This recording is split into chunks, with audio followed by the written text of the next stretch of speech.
Alright, I think we're live. Time for stream number 2. Let me make sure I have my YouTube open.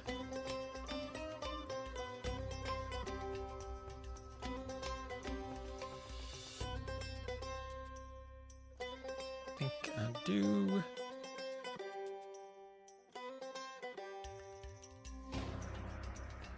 Baron's still in the chat from earlier.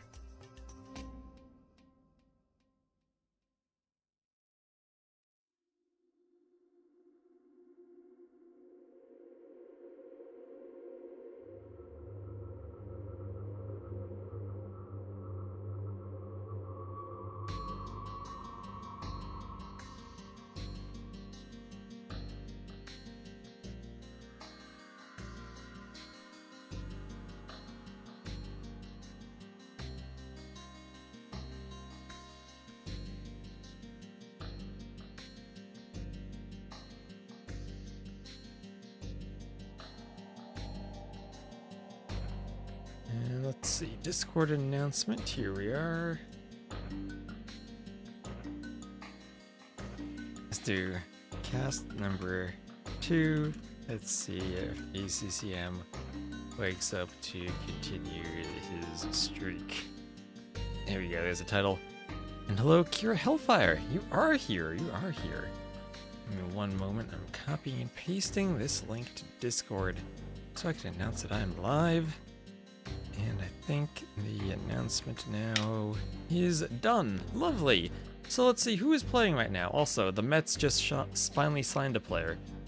We have a 3-year, $126 million deal with Bo Bichette, who is a pretty good hitter, but is going to have to play in the field in a position he doesn't really play, and was already somewhat injured and kind of a down defender.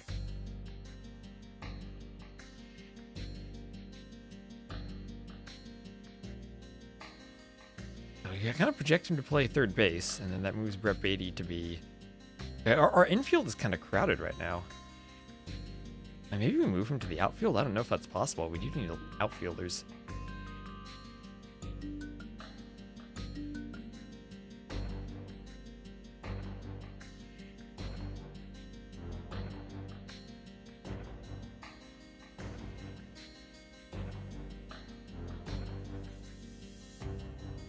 Anyway, enough about baseball, time for some AoE 2. And let's see if I close my web browser with the dashboard. Who is playing right now? Are Hera, Hart, and Leary going to start playing? We have MBL playing some Acclivity versus Lucho. They're 17 minutes in. We got Siscon and Fire on Karsts. Slam is... I don't know who Yomi is. Let's do... How about some Vivi?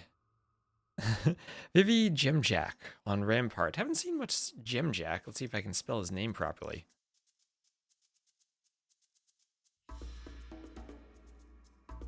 Good player from Poland.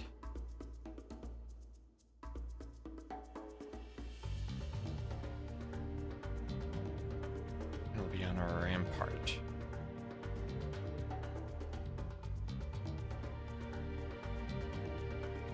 Oh, actually, never mind. Never mind. We're gonna do Lewis and Tatau. We will do Lewis and Tatau. I think that's the better one. Lewis Tatau has more stakes to it. Lewis Tatau, and where are we? Acclivity. F5 loss streak from Sebastian. Oh, poor Sebastian. No. You were so close to Doubt. Doubt might be top 12 if Sebastian is going to lose like that. Sebastian now has a long way to go to get to what would be surpassing already his ELO high by a few points. Ooh, Doubt might be top 12 without needing to play this weekend. I think the worst thing Doubt could do right now is play, because he'd just be giving points to other people. I think what Doubt needs to do is match up against Sebastian and give him 75-minute games. Alright, so we'll be Tatau and Lewis on Acclivity. I don't know if Lewis is streaming. I just have my page open, see who else is streaming.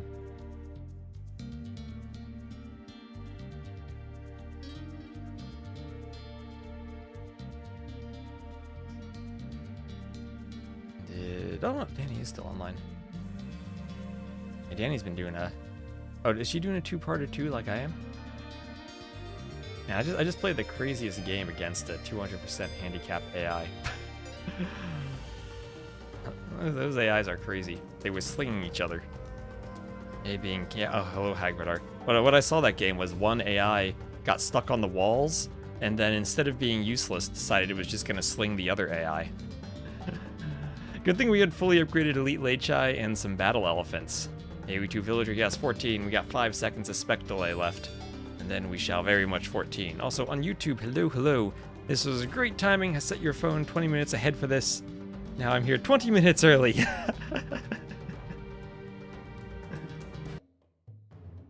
Yeah, let's go. Do I have the scoreboard on the right side? I don't. Let me flip that around. Someday I'll have this set up so it's easier, but there we go.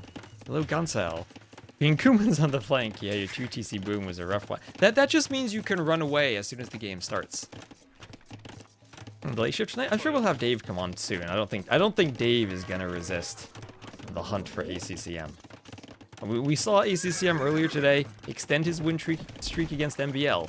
MBL was the Goths, he boomed, and he learned the hard way that Huskarls die to Fire Lancers. So, double bit axe here for Tatau in the south. Koreans, Burgundians. Interesting, you're getting Burgundians. Have I tried playing? I've not played any Empire Wars. If this were a 9-ville start or a standard random map, I'd probably be playing it. But Red Bull, not particularly interested in Empire Wars. Another house coming up for Lewis. Scout avoiding the house. We'll have a gate coming up. Oh, double gates! Look at Tatau go! Look at him go! Trapping everything! Tito! With the gates, sending the archer over. Beautiful! Beautiful Tatau. Oh, Lewis, what are you doing? You can't do that against Tatau, and he even knows to lock the gates. He did spend, what, some 40 extra wood? 60 extra wood? What's a gate cost? 20 or 30? Something like that. He spent some extra wood, but he'll kill everything. And he'll have the timing and the momentum on his side now if he wants to push into Lewis. And Kita, hello Kita. How are you doing? Good morning. Hope your day is filled with lots of pizza. Because I ate some pizza earlier today. And if you're waking up, that's giving me hope that ACCM will be waking up soon too. So everything here cleared, and Tatau's like, you know what? This gate, it can actually be part of my wall. I'll make a phosphor-style cut in my base, like cutting a pizza from the edge to the center. And Tatau will be pretty concisely walled. Barry's still exposed, but doesn't look like Lewis has anything to hit them with. And I've seen this matchup a few times. I've seen players resigning when they get Imp with, or when Koreans hit Imp when they're Burgundians because they don't want to face this matchup in Imp. I think the Civ matchup does favor Tatau. I did come back, yes. Let me also pause my YouTube stream, so I'm looking at myself scrolling on 3 different monitors. And also, we are getting closer to that chicken cosplay. I don't know if we'll hit it tonight, maybe tomorrow, but we are, I think, safe to hit the chicken cosplay goal. We need, like, I think it's fewer than 25 subs away from it. So I think chat's gonna make me dress up like a chicken.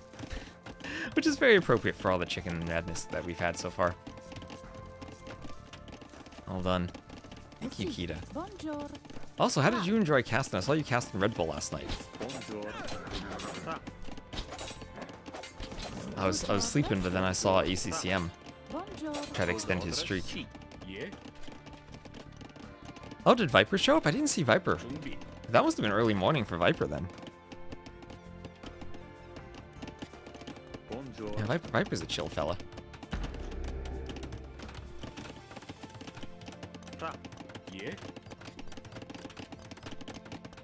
Around 10 a.m. for Viper. Okay, I was probably asleep then.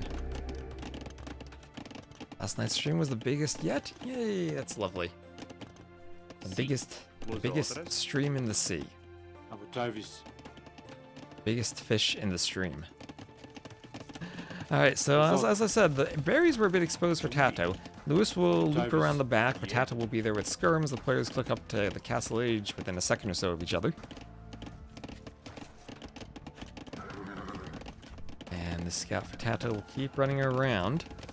Double ranges for Lewis. And I don't know what Lewis does once Tatau makes Fire Lancers. I'm still not sure why players keep picking Burgundians, because I still feel as though they are very hard countered by the Koreans. Yeah.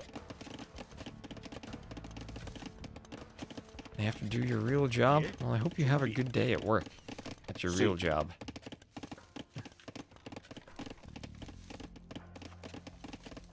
Oh, Kasva also showed up. Kasva, yeah. Kasva's been grinding the Empire Wars ladder. I think he has about 500 games played on it.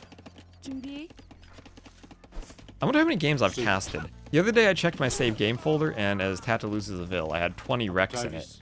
And I know I had casted significantly more on other days too. So I've definitely casted over 100 games. I don't know if I'm at 200 yet. I've casted a lot. Kasva's a regular, nice. It's always good to be regular.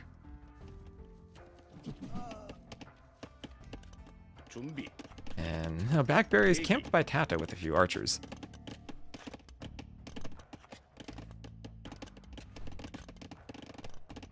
Oh, Kita, do you have the Twitch VODs up?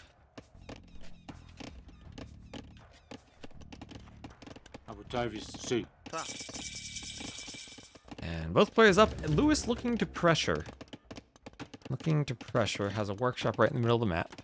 You have last night's one up. Yeah, that's why I stream YouTube, because the YouTube is a very nice browser for people who want to go catch up on the VODs. Watch them at 2x speed.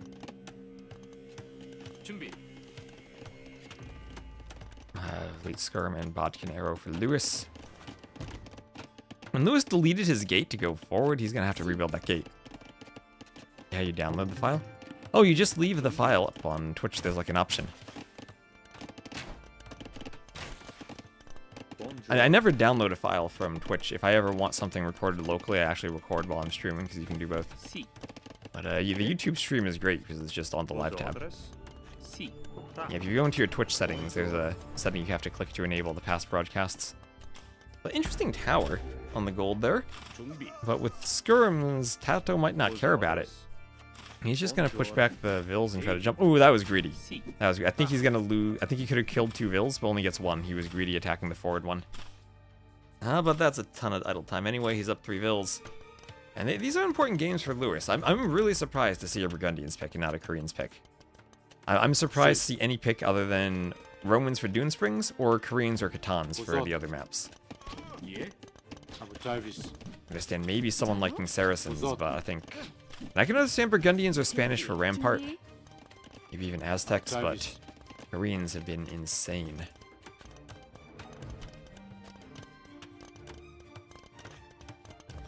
And there is Town Watch on the way for Tatau.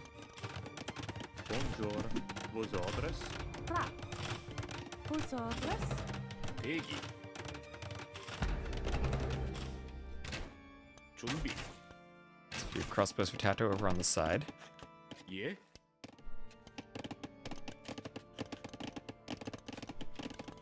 Dreamed about AoE last night. And he walked over and picked up the Saracen logo. I once had a dream that I queued 2v2s, but accidentally queued Empire Wars team games. And I got matched with Viper on my team, but I was AFK in the bathroom. And Viper needed to win the game or else he wouldn't make it to Red Bull. And he kept looking over at my base, seeing that I was AFK, not playing, getting super worried. Taramis was editing clips together at the same time. It was quite the adventure.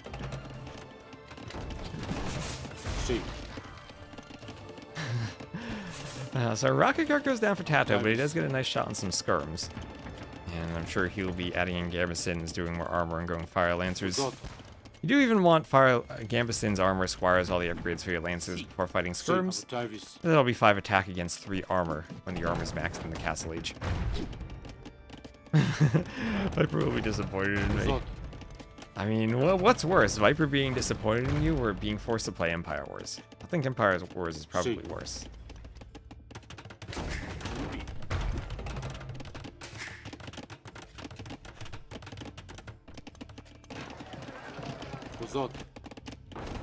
True, yeah, you know. Those who know. That hurt is not close. So Town Watch for Lewis, doing what he can to boom at home, but Tatau already has 3 TCs and is pulling ahead in villagers. Korean's eco has been really good these games. I guess the wood savings on your skirms means you can do more farms. So maybe it's actually a pretty darn good eco bonus for this game mode. Ooh, what is that attack round that succeeds for Tatau and fails for Lewis? At the start, I thought Tatau had missed and Lewis had connected, but then that was the reverse result. See. Tatau has to be careful with the farms, but bring the rocket cart over. If the rocket cart can make it past the Vills, has to delete some palisade. He'll be fine. He'll get there. What can Burgundians do against Koreans? I don't know, honestly. Even if you click the button, I think the militia lose to Fire Lancers. I think the only thing they can do is try to pressure early. I saw Hera versus Leary, where Hera tried to do a Cavalier swap in late Castle Age when Leary was up to Imp. And he cleared so many Arbalests from Leary in early Imp. And completely cleaned up everything. But that didn't matter. The Arbs were so cheap in Imp for the Koreans, Leary could simply add the army back, hold behind a few towers until he had army again. Then push out with Fire Lancers also, and there's nothing Hera could do then. So I genuinely don't know. I have seen Koreans lose a few times, but it feels like it's to civs that get a huge early eco bonus and get a huge early lead. But you need a huge early lead. That's putting a lot of pressure on you early on. I did see, I think it was Tatau Viper, where Jaguar Warriors for the Aztecs were really great. Again, I think that has more to do with the eco setup. Once they're on Lancers, they are really tough to beat. I won't say no to that. We saw a fully boomed Goths player get annihilated by Lancers.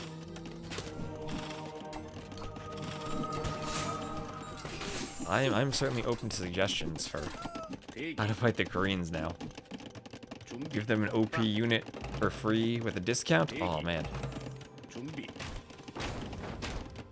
And ooh, nice, making an L shot from Lewis. Also, I need to stay awake for this stream, and I'm probably going to stream for a good like 4 hours or so, so I brought some coffee. Till like 9-ish p.m., I think. Like 9 to 10 p.m. And if Dave's on, maybe we raid him then for the rest of the night shift. They are more OP than Siege Towers. The funny thing is, the Siege Tower is banned, but that doesn't change anything other than the fact we use Fire Lancers outside of the towers instead of inside the towers. I tried going Siege Tower Gabetto in one of those AI games earlier. That felt still pretty clean, honestly. I think we're on the right track of limiting the garrison capacity for the Siege Tower for TTL. Where's that Vil going? Vil to fight the rocket cart. I agree with you. It gets boring to watch Lancer after Lancer. It's a stark contrast to what we saw in KOTD. The repetitive Empire Wars Skirm Lancer fest. That's one of my criticisms of the map pool and not letting people play maps or forcing them to play a variety of maps without being able to specifically select a map to play is that often maps or a map pool like we're seeing in Empire Wars has less variety than just Arabia does. And ironically, by having more maps in the pool, you actually decrease the strategic variety you get. Maybe because each map has a more limited pool of viable strategies or civilizations. So Lewis going for a forward castle, and he's up to Imp. Maybe this is a way to pull it off against Koreans.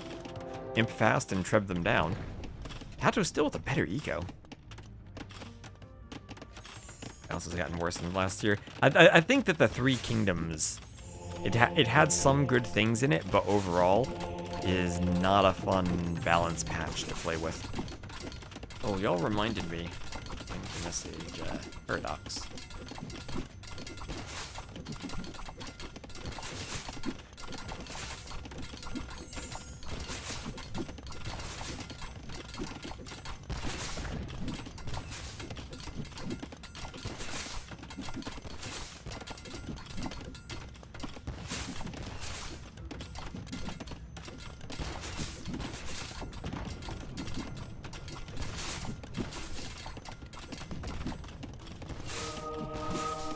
Paradox about Nations Cup.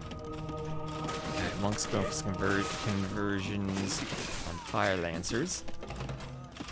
Rocket Cart's going for the TC.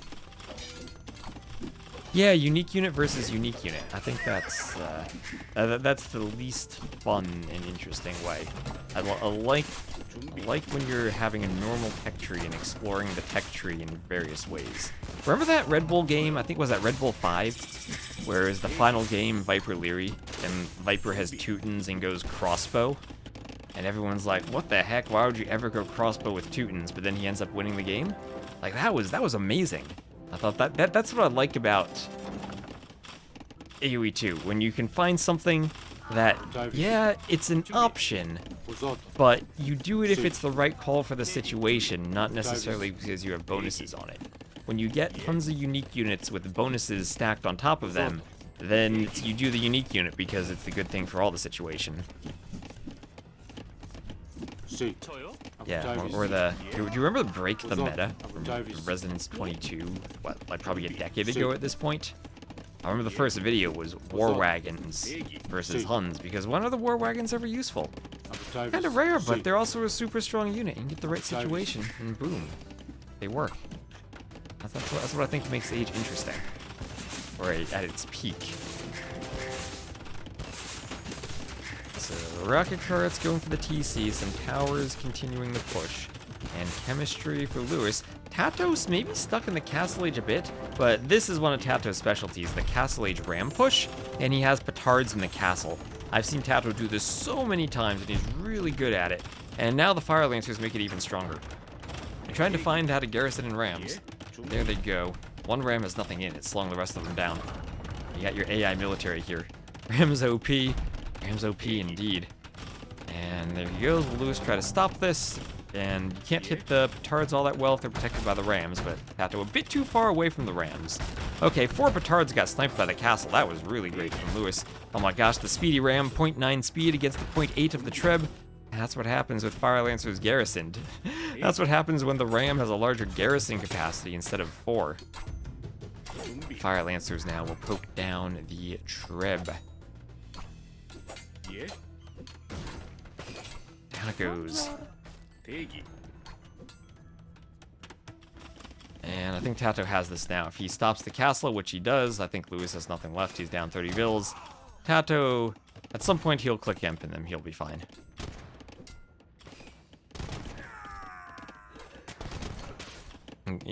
Yeah, I agree with you. Why don't you say hi? I agree with you there. I also have this feeling that they made more interesting bonuses when they were working on the HD civs. Perhaps in part that's because they hadn't used all those ideas yet, but I think also having more ability now to make programming changes to the game and not needing to deal with the same restrictions they had of the original engine creates an environment where they no longer are subject to the old limitations, and there's a phrase I've heard for a variety of creative fields that limitations often are what beget your creativity. And without that, we're seeing a very different style type of bonus. And it's a style, yes, it fits somewhat in the game, but I think there's enough people, and not just pro players, but you see this on the Reddit, and trickling down even to reviews of the 3K with the hero units, that they don't like that design.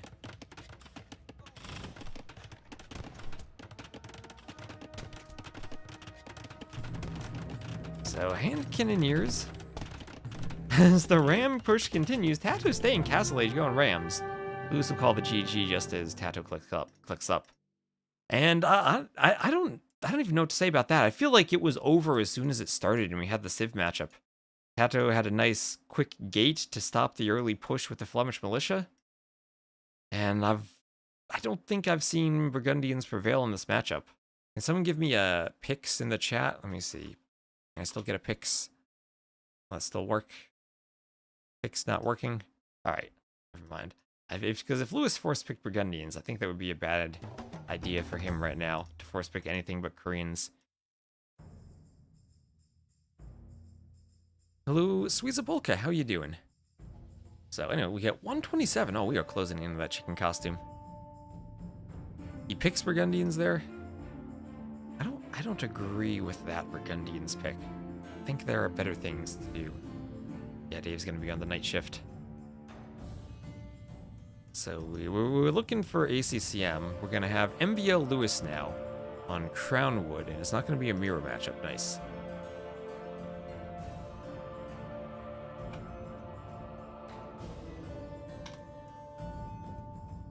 If Dave starts streaming, we'll pay attention to what he's casting and try maybe not to double up. You can avoid it.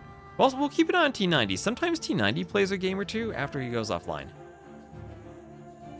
One issue for me is that they make these units with weird bonuses OP, so much so that the bonus itself is irrelevant.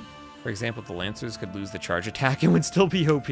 Instead, they should design the unit so situationally the charge attack is good but not make it an immortal unit. Yeah, that's one thing. I feel like the Fire Lancers don't have a role. Right now, they're good against everything. The only thing that I've seen really work against them is the champion line, but that's also feels very situational. I don't actually know, because they beat skirms, add any type of tower or siege or skirm along with them, and they'll beat the archer line or cav archers. They have a huge anti-cav bonus. I've even seen them beat cataphract, so they're good against cav. And like, what are you supposed to do? They beat huskarls, they beat fully boomed goths spamming infantry. I'm not actually sure what beats them. They don't have a very clear weakness to them, especially when matched with civs that have other bonuses for them.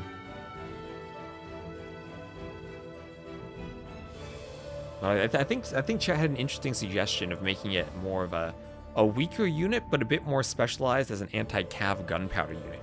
Something the game doesn't quite have right now. That could be cool.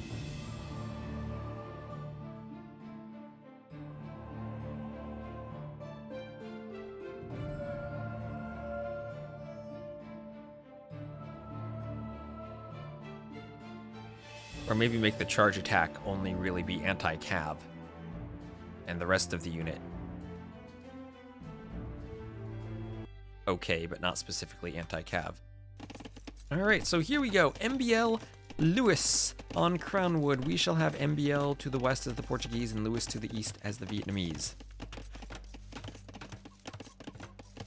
Oh, double bit axe on the way for Lewis.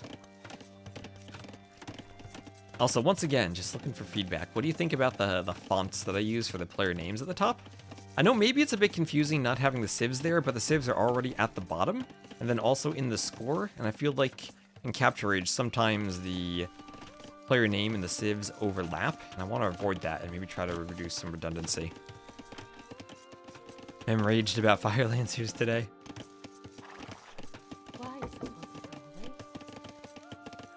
Sans serif for the win. You don't like serif fonts? I might just go back to the normal Open Sans condensed that Capture Age uses. I'm not sure if I want to put the civs back up at the top or not. I figured I'd try it out. I do want to replace these icons with unique units, though. I'd love to use the unique unit portraits there and get them specific for the player colors.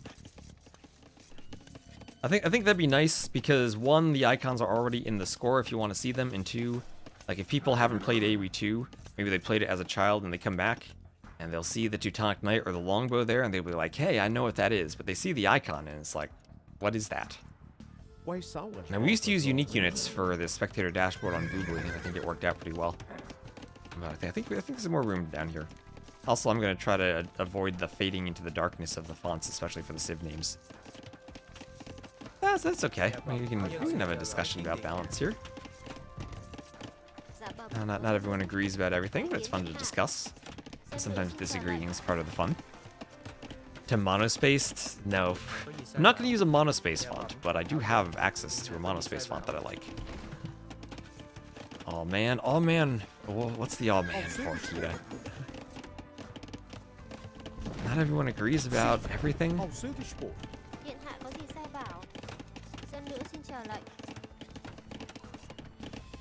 That's true. It's a valuable lesson to learn. How to disagree.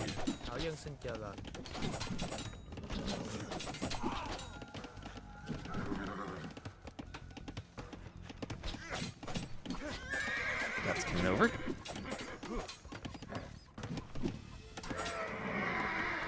You disagree? You think everyone agrees? Morning, Soxy. Them stopped casting frustrated with Koreans? Oh no.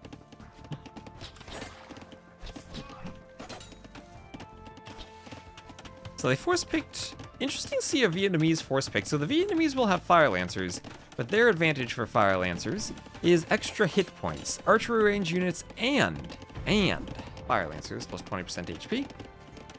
And also a pretty good eco for pumping them out. They will have Imp Skirms. Overall, with their towers and their wood discount, I think the Koreans are the stronger civ. But at least pound for pound, I think the Vietnamese Fire Lancer is better than the Korean one. They both will miss the final armor. The Vietnamese, they do miss Gambesons though, but I think the HP more than makes up for that usually. Should it answer on any stream? I think the spectator dashboard bot tracks specific people. You could ask Happy Leaves if Kita isn't tracked to get her tracked by it.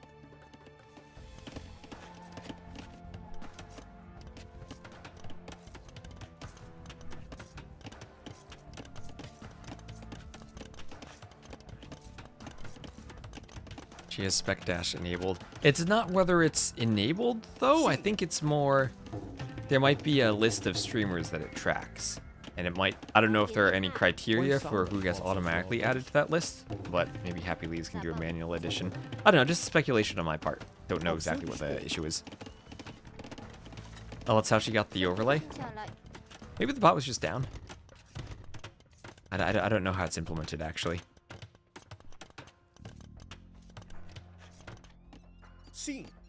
Match in rank? Not sure then, not sure then. I do want to myself look into writing a very simple server. Because right now, to update my overlay with the flags and everything, I alt-tab and I type the player names in. And their colors, and it populates it. I'd like to have that happen automatically based on the match that I'm spectating. So Scout goes down to the skirms. Archers and the spear come around.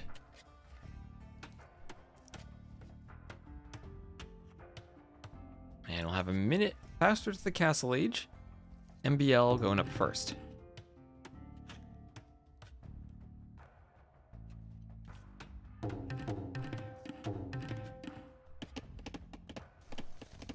MBL taking one of his back wood lines. That's maybe a bit of a risk, not saving it for later. But I guess that's where his lumber camp spawned.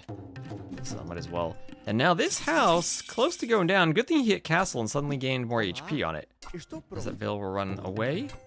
And need to build the foundation.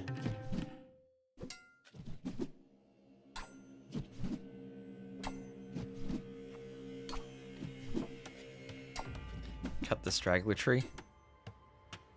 Yeah, here, this is, I think, part of the forest. I don't think you can palisade hop that. That's what you're asking about. Is there another straggler somewhere? These are all forest trees. Oh, what Lewis could do, though, is grab the relic. He could grab the relic. MBL used the relic as part of his walls. I don't like that. I don't like that. There's an overlay that works like that? Yeah. I have not looked myself into the API, but hopefully I can do that someday. Thought that was a tree now. That's even worse. It's a relic. Yeah, here we have Lewis wall in front of the relic. So town center up for Lewis. He'll be booming. 3 TCs right away for MBL. 2 for Lewis. Such a bad idea. He deserves to get punished for it. That's one of my favorite Twitch clips from Ornlu's stream. We played this game of... It was a custom map that was like Black Forest. And I went forward stable scouts because I didn't have much time and I wanted to end it quickly, one way or another. And he scouted my forward double stable scouts. I think I was Frank's and he was like an actual good 1v1 BF civ. And he was like, oh no, he palisaded everything. But he used the straggler as part of that wall. And I palisaded that straggler, in-ran 4 scouts, killed the Panicville that he had sent to re-wall. And then he called GG immediately. Oh man, that's one of my favorites.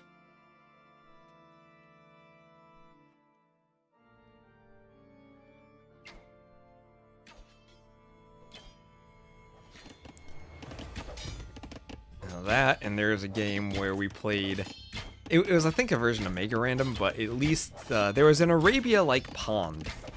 He'd used the pond as part of his wall. And I docked the pond and made a transport to hop over the pond. That was beautiful. Alright, so Palisade is part of the wall for Lewis. Speaking of breached walls, or for MBL, Lewis will get in through that wall potentially, but doesn't want to face MBL's crossbows.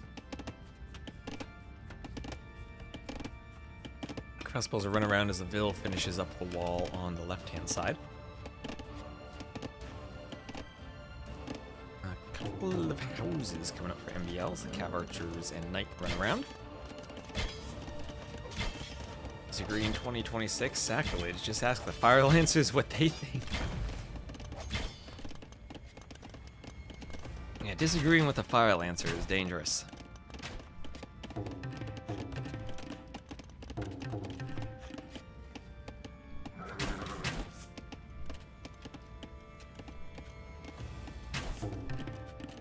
And house going up.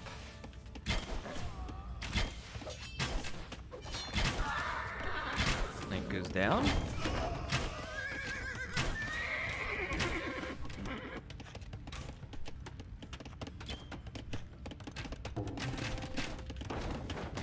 And Lewis looks to be a bit trapped inside here. Maybe try to get out through that palisade around the house, but that would be dangerous with the mangonel. Go probably for the crossbows rather than the mangonel. Getting their numbers down could be nice, both on 3 TCs. And ooh, at University, Vil's exposed a bit to the Cav Archers. One will go down. Crossbows don't have ballistics yet, but neither do the Cav Archers. They got husbandry now. I'll try to use the hill. Try to use the hill. Need more pink in the font.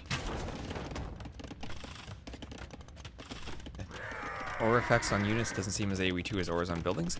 Even auras on buildings, I think. The Folvark farms I like, but the Caravanserai are okay. The Celt healing for the castles I really don't like. They already heal when you garrisoned inside. I don't think they need a double healing mechanic. That feels a bit weird to me. So Vil lead pretty close. Res lead exactly close. And those Cav Archers will pick off a Vil. Nicely done. Handcart on the way for Lewis. MBL does not have wheelbarrow. Otherwise, they both have bowsaw and heavy plow, so they're both booming away. And University here in the back for Lewis. As the Knights take out the Cav Archer, and some skirms keep running around, doing a bit of hoovering of their own. More ranges for MBL. So this looks like he's getting ready to go Imp, and then go Arbalest, maybe Skirm. And probably add some cannon.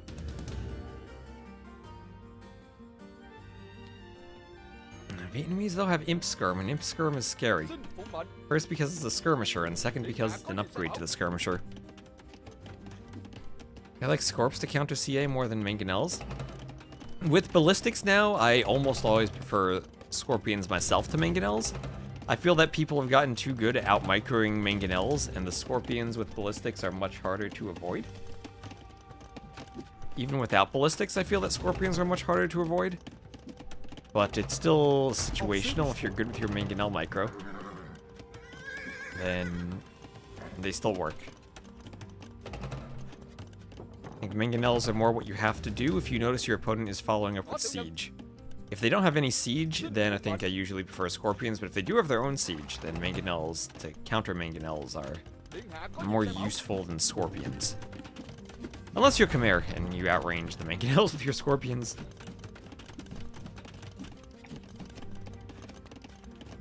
So MBL is about a minute faster up.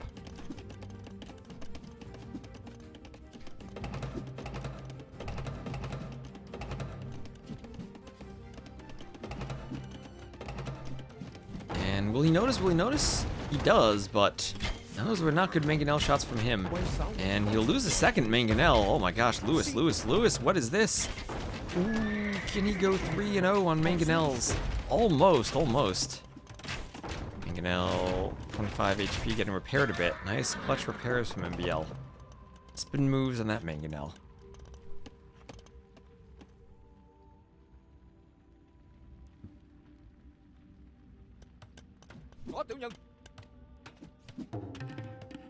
Oh my gosh, Lewis, he sees the relic as part of the wall. Where is the monastery, Lewis? Lewis, you can, please, Lewis. Monastery, forward monastery. MBL will never see it coming. Forward monastery, grab the relic, and run in. Imagine that. 60 battle elephants running in as the relic's taken. So chemistry handcart, bracer, Imperial Age all on the way. Here's MBL up to the Imperial Age. And we will have Lewis adding in a forward castle, trying to push, and I do still like long-term Vietnamese with imp skirms. Both these are good civs, but I think I prefer Vietnamese if we're not going Koreans. And we also don't have Katans. How can they still make walls with relics? If you're asking how do players of this level do it, and why when they should know it's a bad idea, I don't know. The relics actually are solid bricks in the wall these days. When they made the special maps for the African kingdoms, they made a map called Holy Line, or Relic Line, or something like that. But anyway, there's a wall of relics down the middle. But you could right-click a few times and run directly through the relics. So to fix that, they made the relics larger. But that has the effect that now you can use them as walls. In the past, you couldn't. I think that was one of Dave's YouTube videos. Don't use relics as part of your walls.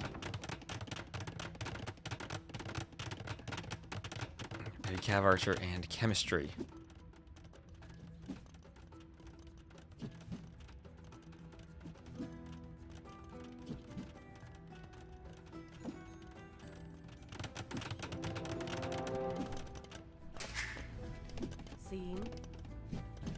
And he's doing it, yes, he's doing it, he's taking the relic, and he's through with the Cav Archers. Lewis, he did it. Oh, yes, he did it, and he's gonna get right on the wood line. MBL hasn't noticed. He has chemistry on the way, ballistics is in. He's doing it with Cav Archers, yes. How many bills is he gonna kill here? Look them all go down. MBL still hasn't noticed, now he's running. Yes. Doesn't matter if he wins or loses, he's already won the game. Oh man, look at this, 27-1 Eco KD now.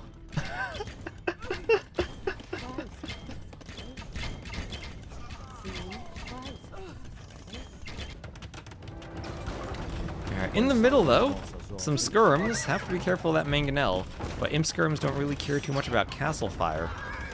And Lewis is continuing to push, sniping down the knight, getting upgrades for all of them.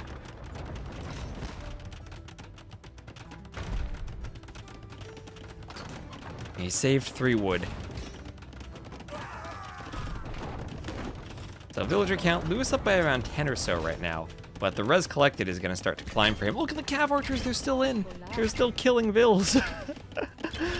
Oh, 39, 41 vill kills.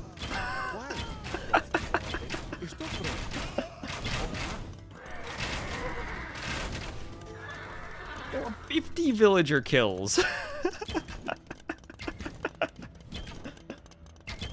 I'll have to make a video about this one. I'm gonna save the wreck after this one. I was around like 20 minutes in.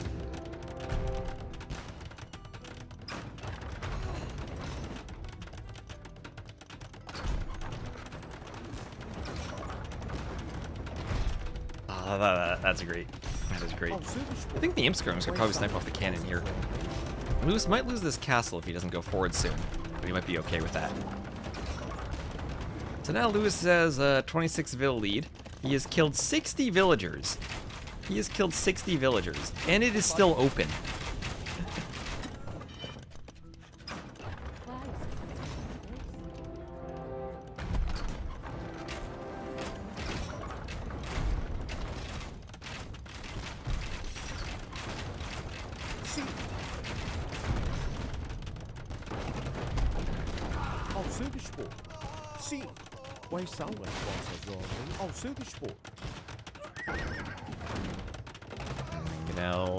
Mangonel goes down.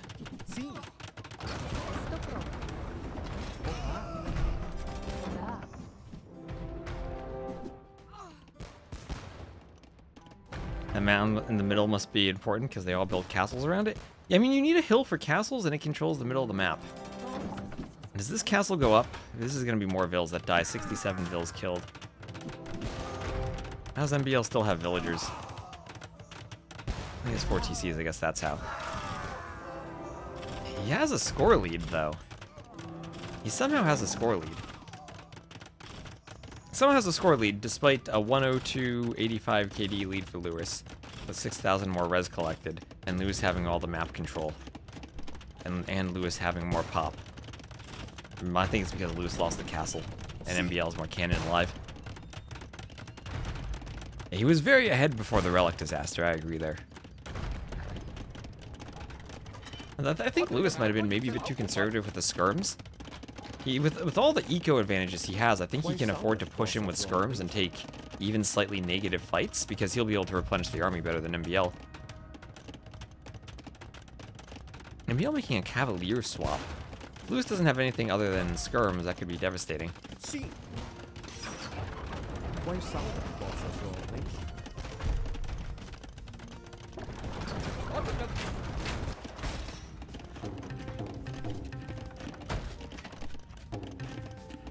Through the house. And he's getting his vills back. He's on 123 vills. It's not like he stopped queuing vills after that. He stopped queuing vills now, but he's probably happy with that number. You say that as a vill. Yo, elephants? Maybe. I think that cab will help. You need something in front of the imp skirm. Something to protect his cannon. And here come the cavalier from MBL. They don't have their armor yet, and until they get all their armors, the imp skirm should be decent at dealing with them. It's gonna be 4 armor against 8 attack. A lot of cannon for MBL, 7 cannon.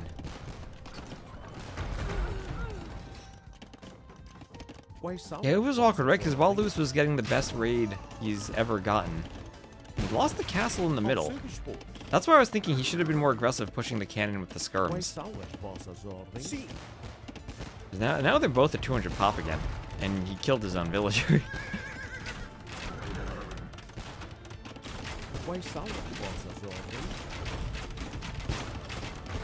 Yeah, MBL didn't hear no bell. Neither did all those villagers who didn't hear a town bell during that raid.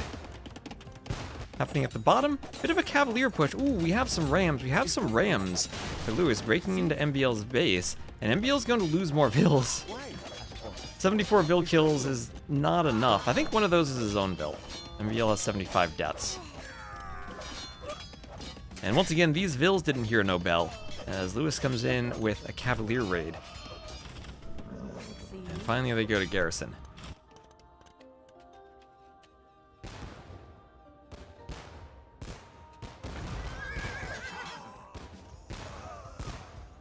I mean, with that huge res collected advantage, I think that Lewis should still have this. Both trying to go Cavaliers. The problem is Arbs will still be better against Cavaliers than Imp Skirm.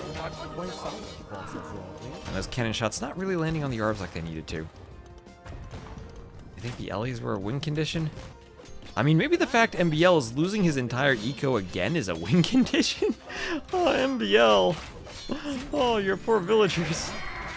Finally over with a few Arbs to defend, but he's now down to 111 vills. Maybe that just gives him more military space, though, to continue the push. Trying to go Cavaliers. If he ever loses the cannon, then Lewis can maybe recover again. And he's lost 100 vills this game. And he's constantly had to be queuing vills because of the losses. Maybe I was wrong about late game. Maybe Arb Cavalier is enough against Vietnamese. No Halb for the Cavaliers, just Skirm. Although he's trying to flank with the Cavaliers, that won't help happen with the Arbalests though. Fun on Cavaliers will be better from MBL.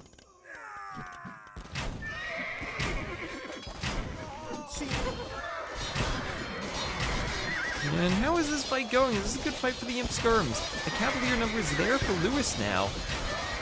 He has numbers, and he's destroying all of MBL's cannon. There's that score closing. Lewis almost flipping the score from killing the cannon. The cannon were the main driver behind that score. Very brief flip. Very brief flip. And all of a sudden, these raids still. The ram has ran out of farms to ram.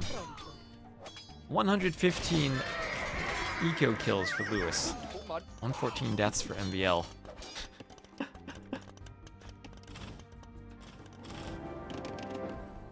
And this hole is still there.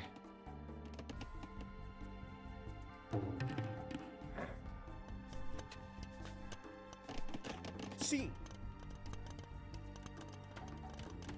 Waiting for him to get housed. And we have paper money here for Lewis.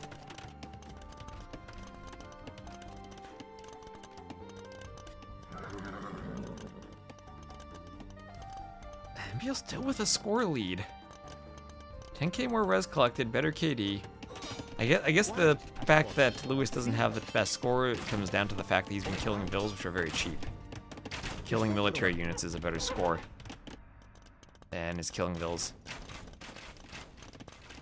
MBL keeps queuing up more vills. He's at 117. He's never, despite losing 117 vills, he's never really dropped below 100 vills. Lewis can expand, add more TCs. And I guess Lewis's hope now is that the gold runs out pretty soon. At least for MBL. And then it becomes an imp skirm game where the Vietnamese should dominate. Not to lose another 117 vills. Well, time to up the vill loss to 119, 120. Up more dead vills over here. A watchtower, that won't deter cavaliers. Not armored cavaliers. No blast furnace for the Vietnamese, remember, so not the best cavaliers. They do have very good cav archers. What do they miss? They miss perfect. That's it. So a bit of armor, a bit of attack against the Hald line. It's the armor against the Yarbs that really matters, though. We go for Toria. You don't really want to go for Toria in this situation. But Torias are either islands maps when you run out of wood, or fast imp situations where you need an eco. Well, more cavaliers running this wood line. And he's gonna lose some bills. Try to run them for farms. No, cavaliers going down pretty quickly to the arbalests. There's another bill down.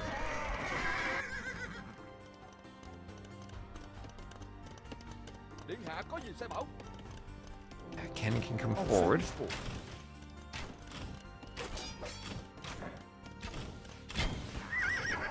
I cav chase the cav archers.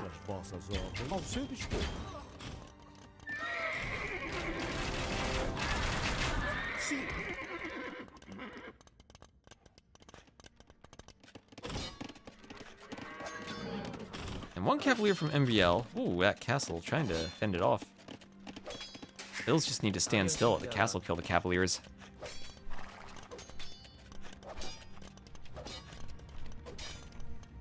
Oh, you have the same number of viewers on Twitch and on YouTube. Welcome in, everyone. Cavaliers all going down to the cav archers.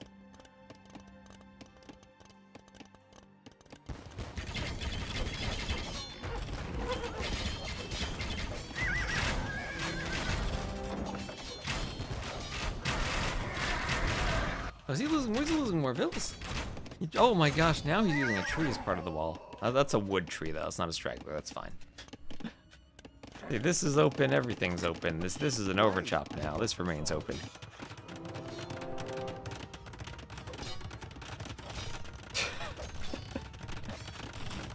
Castle for MBL. I mean, he still might win this game. Lewis has not been able to push him back in the middle, and he's healing the cavaliers at the castle. The Portuguese have herbal medicine. They do, but MBL doesn't.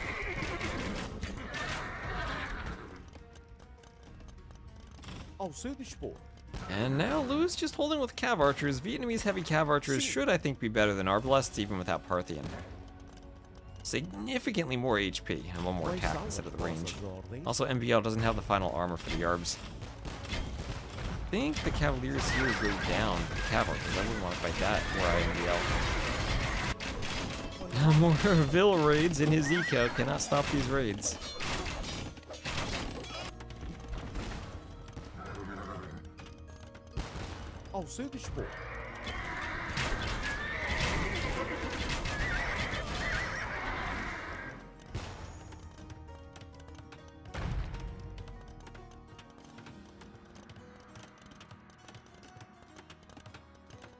Why is he not making skirms? He was making skirms earlier. The answer is since MBL went for the cav swap, the heavy cav archer is simply a stronger unit against the cav. And there's so much cav on the field that he'd rather have his population space used on the cav archers than the skirms. The cav archers that, at least 1v1, are still a better unit than the Arb. Whether they win the fights depends on positioning of the Arbs and if they're using their range properly. Oh, are more Vills dying? Oh, more Vills are dying. MBL. MBL trying to do a TC. Light cav are in. He's lost 173 Vills and counting. Does this TC go up? 73%. Feels almost like a doubt TC. Cavaliers are at least distractions from the light cav.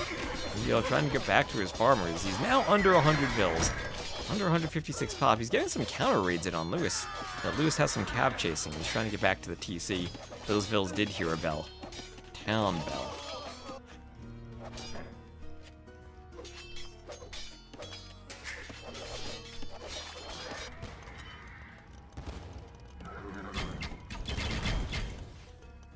Yeah, he probably isn't making Arbs much more with how little gold he has. Right, he's running out of gold. Arbs do cost gold, even if they are fairly cheap, all things considered. But Lewis will be seeing that more and more light cav are mixed into the composition, so he's going to be keyed in on the fact that gold is running out. And usually you do want your gold unit to be the one in the back that isn't constantly dying. And then you put your meat shield as a food and wood unit. And there's a cannon going down. Lewis in front on score. MPL, he keeps 7 Vills queued. He keeps needing to queue more Vills. He keeps losing them all. Vills going down. Oh, this was a great game. This was a great game. And I think if MBL loses, it's all because of that relic.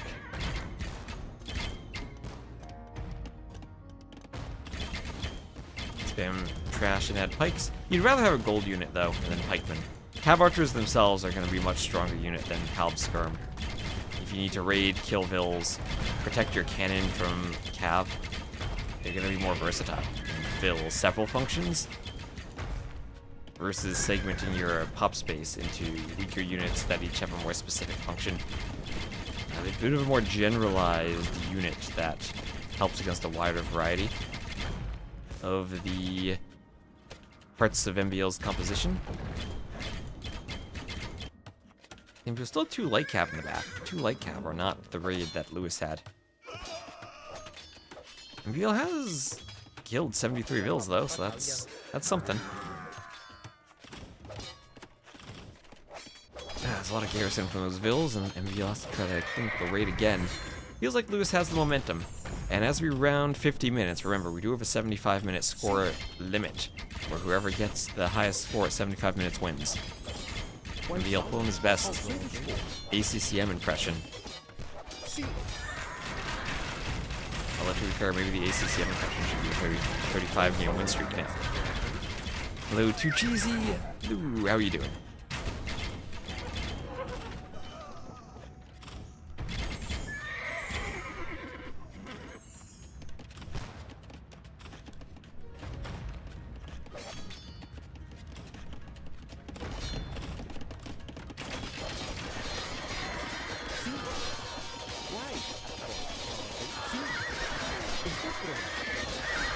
Still raiding MBL up to 120 Vills again. He's lost over 200, and now we'll be losing the castle. And Lewis in full HCA Hussar mode. He needs the stables to be able to clean up the light cav. Lewis continuing to ram through the walls as MBL tries to add more stables. He's done a great job of keeping MBL's base open, rather porous with all the holes in it.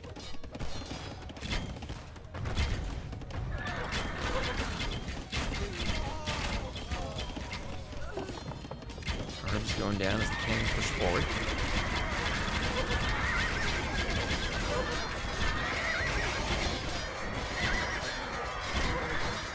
As long as the cannons survive, push the castles. See MBL trying to snipe them, but the cav archers doing what they do and protecting them. And this is here the advantage of the cav archer over the Halb. They can fight the light cav, then turn and immediately fight the Arb. There are a wider variety of units that they themselves are good against.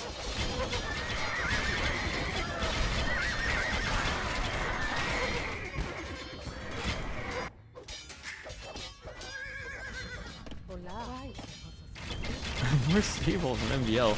Doesn't want to give this up. The KDs are still fairly equal.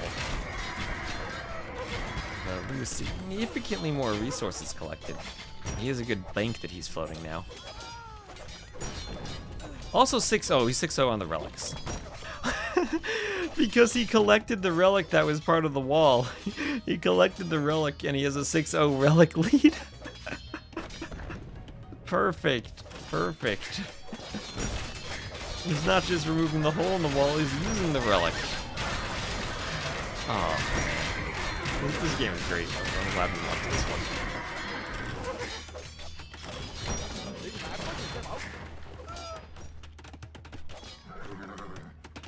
Sim, quais as suas sugestões?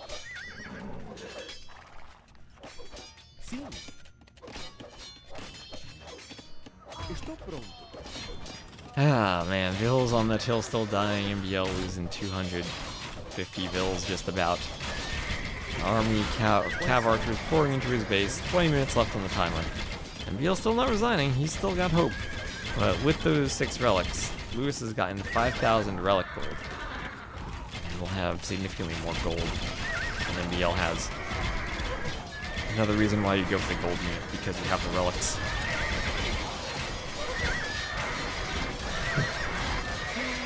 Well, Cav archers get surrounded. Idle eco difference. And remember, that's MBL's eco was dead. It can't be idled if it's dead. It's also idled. The fewer the Vil count, the fewer the Vils he had, the less idle eco he should have, right? But, oh man.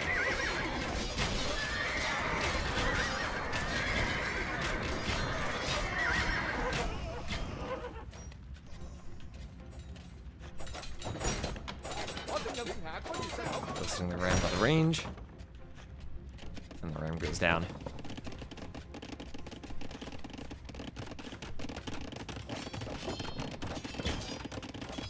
Our archers and light cav come in. Get near the hill. And light cav will do even more raiding. MBLs, it'll lose even more Vils.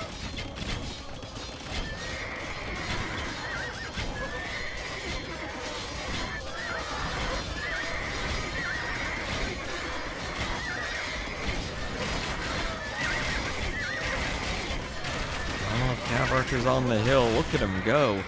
MBL again below 100 Vils. And there's the GG. That was one heck of a raid from MBL. I mean, from Lewis taking that relic in MBL's walls. Oh man, eco. Lewis pulls away in eco.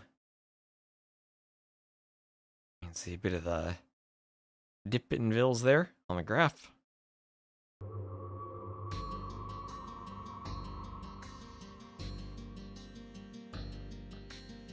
But, yeah, MBL, I mean, he should know better than to use the relic as part of the wall, right? At his level.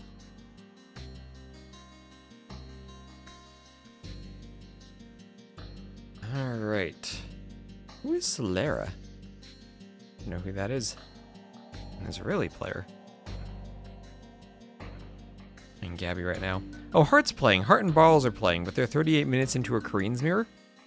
So I think I'm going to run to the bathroom myself, and then when I come back, I'll see who's queuing. Maybe Heart and Barrels are into a different game. Or maybe Lewis and MBL are playing again. So I'm going to take a very quick break. I don't want to speed through 37 minutes of a game just to get to the end of it. So I'll be back in just a moment, and we'll see if other people are queuing too. And if not, we can go either Slam Aaron or Siscon Lucho. And we have a couple of options.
Not playing an ad. I have Twitch on the auto ad manager because I usually don't have time between the Empire Wars games to play ads.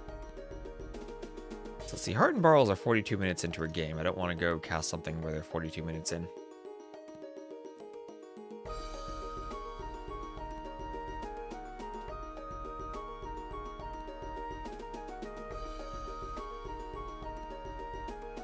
Yeah, see, T90 is fast forwarding 42 minutes, and so is Dave.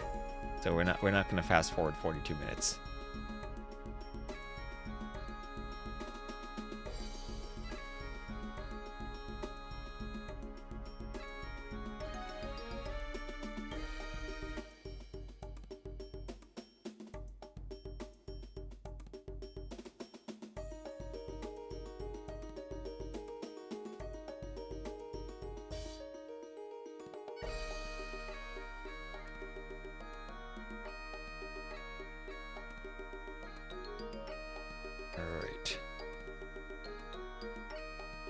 Yeah, maybe we should be... Let me update my title.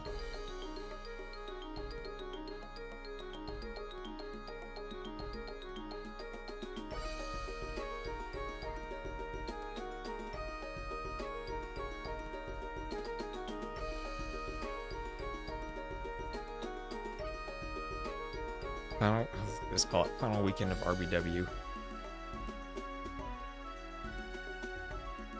Ladder waiting for ACCM.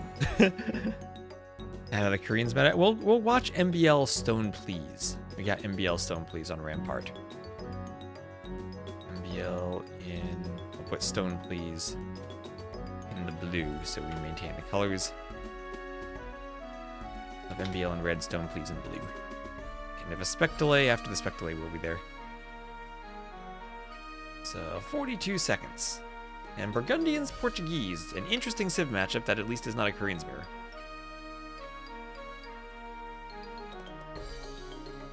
Doubt had a bit of a downturn, I'm sad to say. Doubt fell apart just a bit.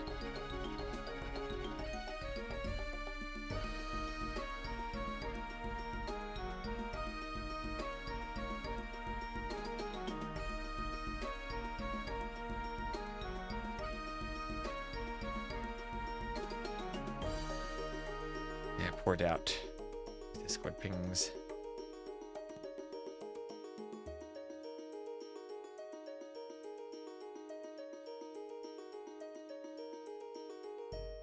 Alright. The clues. Stone, please. Alright, here we go. Here we go. So, we will have Stone Please as the blue Burgundians to the west, and MBL as the red Portuguese to the east. Empire Wars start, of course, and immediately MBL will throw up a range. I would say he would rank higher if he lost. I don't think I said that. I said that the if he loses, he's probably going to start playing games a lot more instead of doing one game every now and then.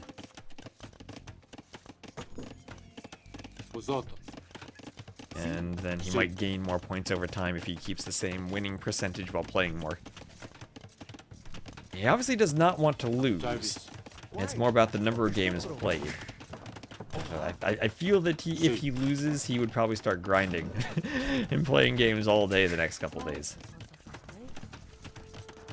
Yeah, but losing games is obviously not good for your elo, of course. But it might change his mentality for how he approaches queuing on the ladder. But so far, so good for him. Whenever he's needed to win a game or two to climb back to the top, he's done it.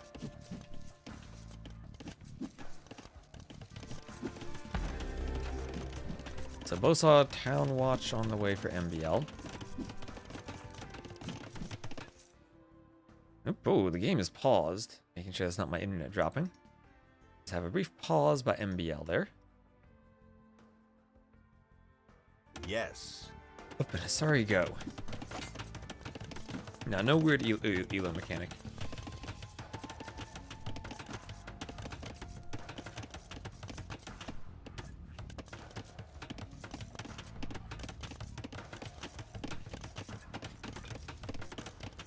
Standing Ground Patrol. Well, the Standing Ground Patrol is pretty new. I'll have to go find some old... I don't know if there are old tournaments I'll be able to find. That would be great if I could.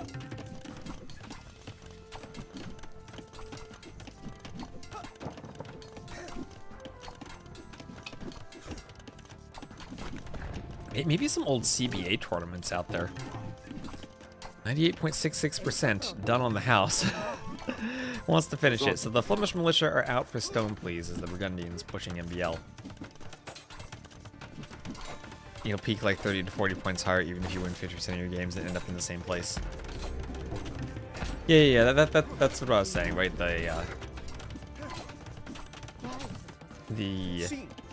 If you play a ton of games, you'll probably have streaks where you win and then lose some. And streaking is definitely the way you want to be when you have the highest elo determining your placement. And maybe it's a weird thing to say, but despite ACCM's win streak, he hasn't really been going for a grind to get a streak. But I think it's honestly pretty good for him. The fact is, anyone who faces him on the ladder now has the mentality that they have to go break the streak. And if he's able to stay collected during it, which, I mean, he probably has been for the past however many games he's played, he's probably used to it by now. He probably has a better mentality than his opponents. It does not. There's absolutely no advantage to being on a win streak, other than it's your highest elo that matters for your qualification. So if you're on a big streak of wins, you're likely at your highest elo.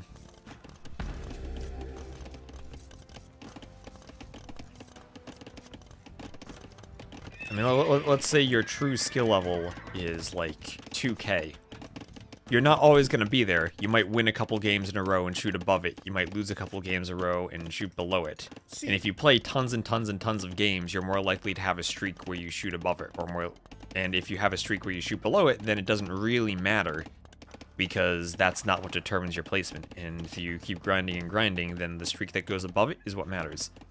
But the ladder is also short enough where it doesn't stabilize the way normal 1v1 ladder elo does. So by the end weekend, the higher the elo of your opponents, the higher your own elo gets, because you lose fewer points for a loss and win more points for a win. So if elo and skill level don't necessarily connect, then if you wait a bit, then each game will be more valuable for you in terms of elo change. And then you are playing catch up, so you do need to play some games. But in terms of the elo you win per game, it'll help you catch up faster, and you'll need fewer games to get there than if you had just grinded from the start, when the elos for everyone were not as high.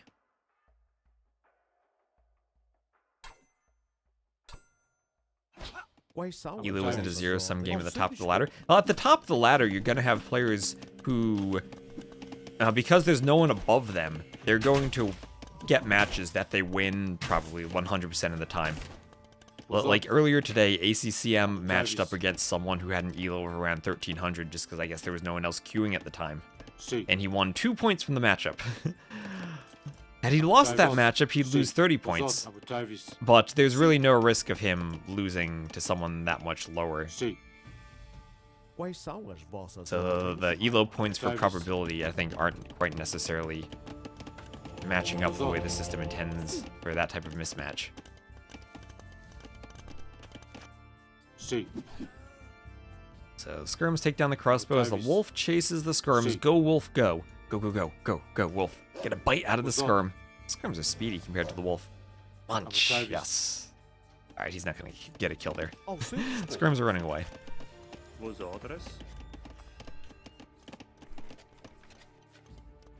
And also, not all of the pros were playing at the start of the ladder.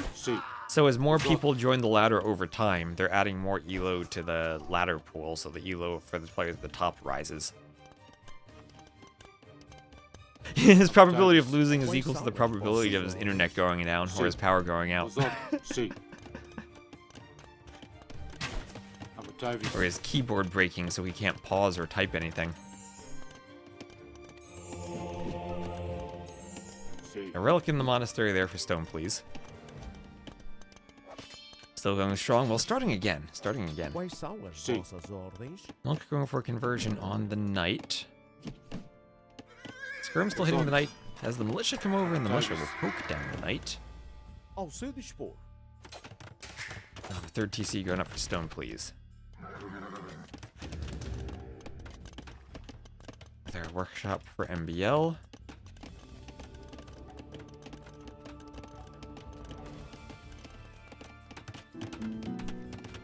And Burgundians, Portuguese. What do we think of this matchup if it goes late game? Which civ do we favor? What's the word on you go? ACCM? We casted ACCM's last game this morning.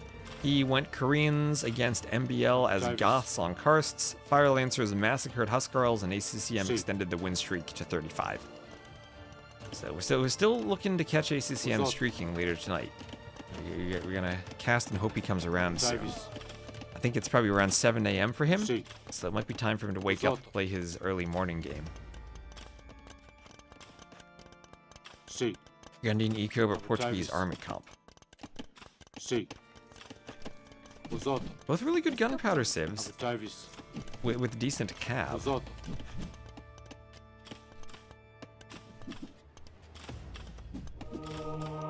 Now, Stone Please has played a ton of games on the Empire Wars ladder. So I think he might have even played more than MBL, and MBL's been grinding. I think it's something like Casper, Stone Please, Huang, MBL, and Yo with the most games. And I haven't even casted Huang. He's a bit too low to come up against some of the top players.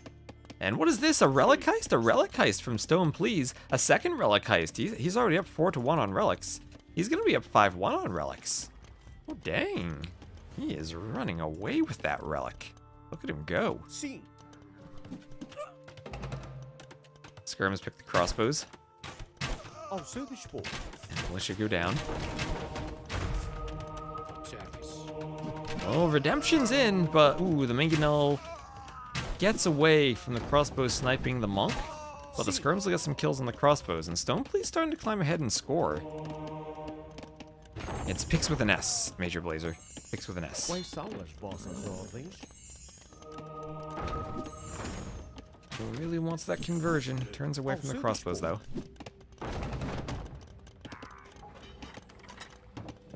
Force-picked Portuguese, force-picked Burgundians. It's a force-picked matchup. ACCM might get dropped to 5th once Leary plays more. He did get dropped to 5th last night, but then won games and came back to 3rd.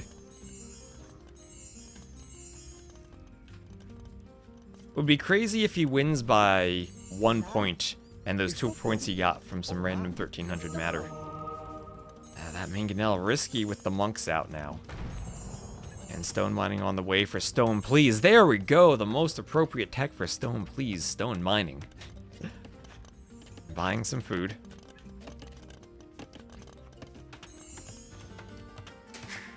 And we'll have a TC up for Stone Please.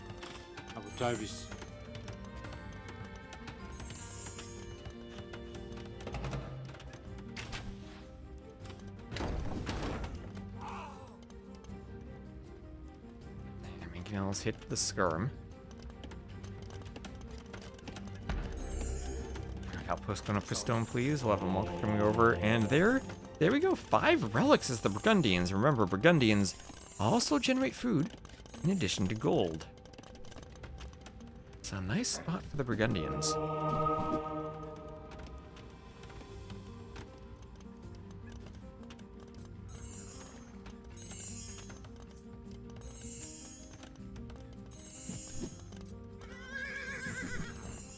Nope. Right clicks a hair. And armor on the way with the militia. Knight Crossbow Mangonel Monk. Some good units for MBL against pretty much pure Skirm. Usually it's MBL the one with the Skirms. But here, Skirm Militia, more Flemish Militia on the way. And we almost have the stone for a castle. We almost have the res for Imp for Stone Please. Stone Please with a 900 score lead. It'll be a very... Ooh, this is a chicken castle, though. This is not a chicken castle from MBL. Alright, MBL, thinking about sending the Vills over, but just like the William Wallace campaign, he needs to make sure he destroys that outpost before he reveals the Vills. Now, Stone Please is moving his army down there, and I don't think MBL can get a castle to that location. I don't think he can.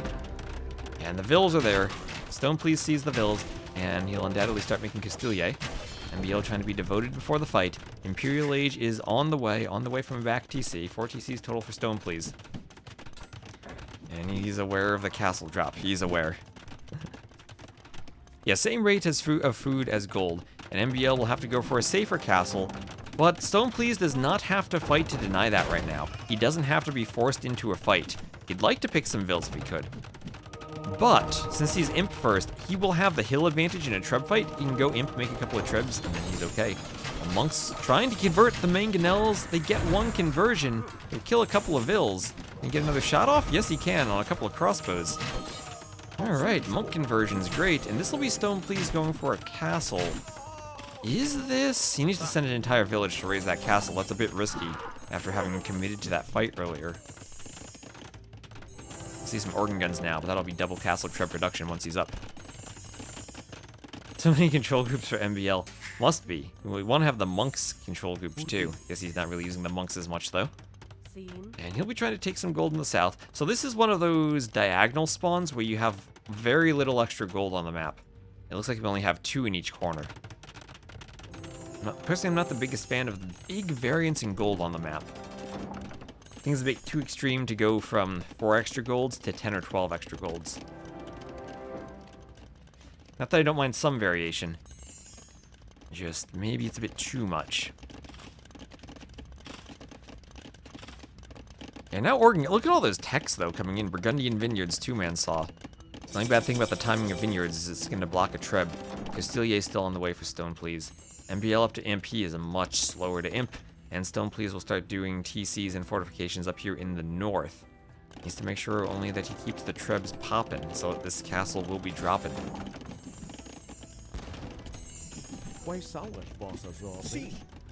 Scarham's taking down the organ gun. Turns and shoots at the militia. We'll have block printing, 2-man saw, and bracer all on the way. Castilier running in as the tower shoots them away. He tries to shoo them away. Maybe the monks will do just that. He needs to delete. Is he devoted? He's not devoted. And that converted Castilier might come back to haunt him. MBL adding up stone walls. Stone, please, says stone walls? I don't know all about those. I'm going to throw some stones at your castle, please.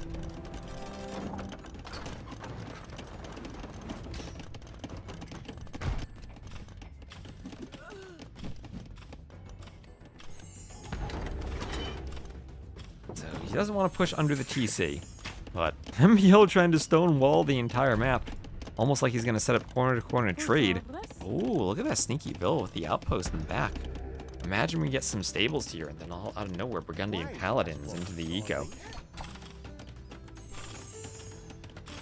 Ain't playing do-it-yourself arena, only the entire map is arena.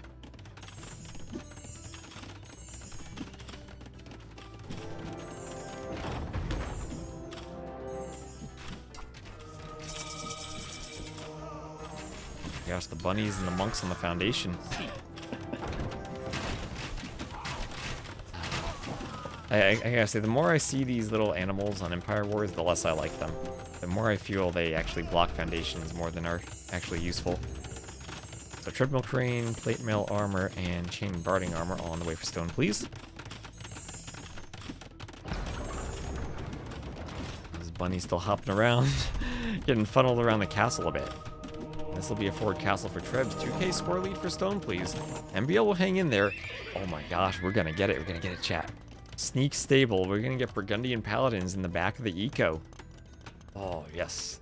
MBL will be caught off guard by this. He doesn't see the outposts. He doesn't know there's a Vil here. Oh, no. I just hope the game lasts long enough that we see that, because Stone, please, is pushing aggressively now. Imagine if the groups of rabbits multiplied.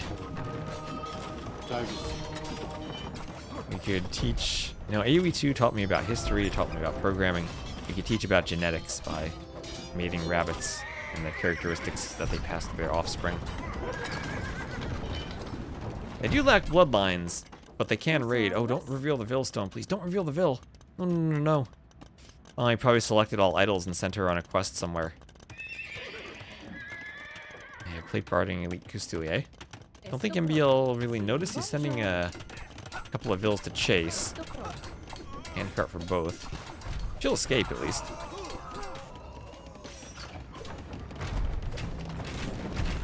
And Treb takes out that range. More Trebs pushing. For mining camp.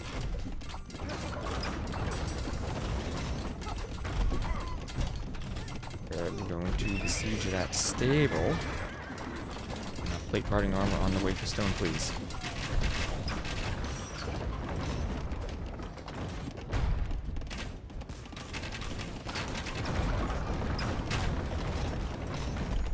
See. See. 為首 as boss as ordens.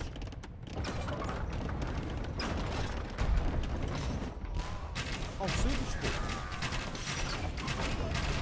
Skirm's hitting the crossbows.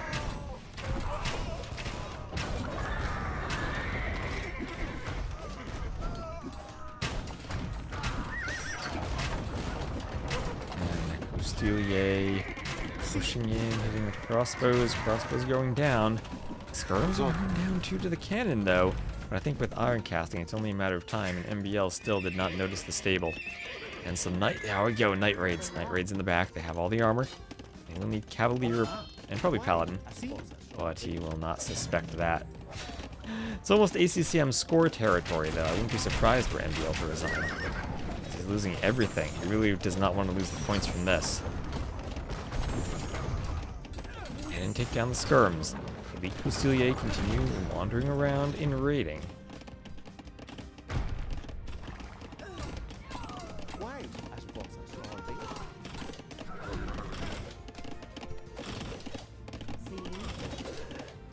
Yeah, what are the chances of Doubt keeping his 12th place? Sebastian had a huge losing streak and Sebastian's 13th.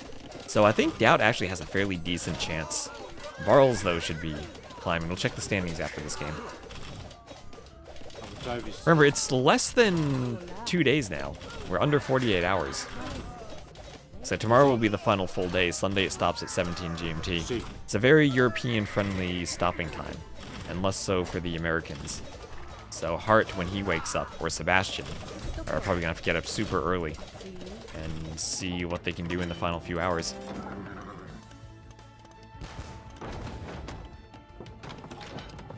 No 3-2 Eco KD. Remember, this is now a losing streak for MBL. He did just lose to Lewis due to that relic in his wall. Oh, no, the relic's betraying MBL again. This time it'll be Stone, please, grabbing 6 relics. He's saying food from the relics. Please give me stone from the relics.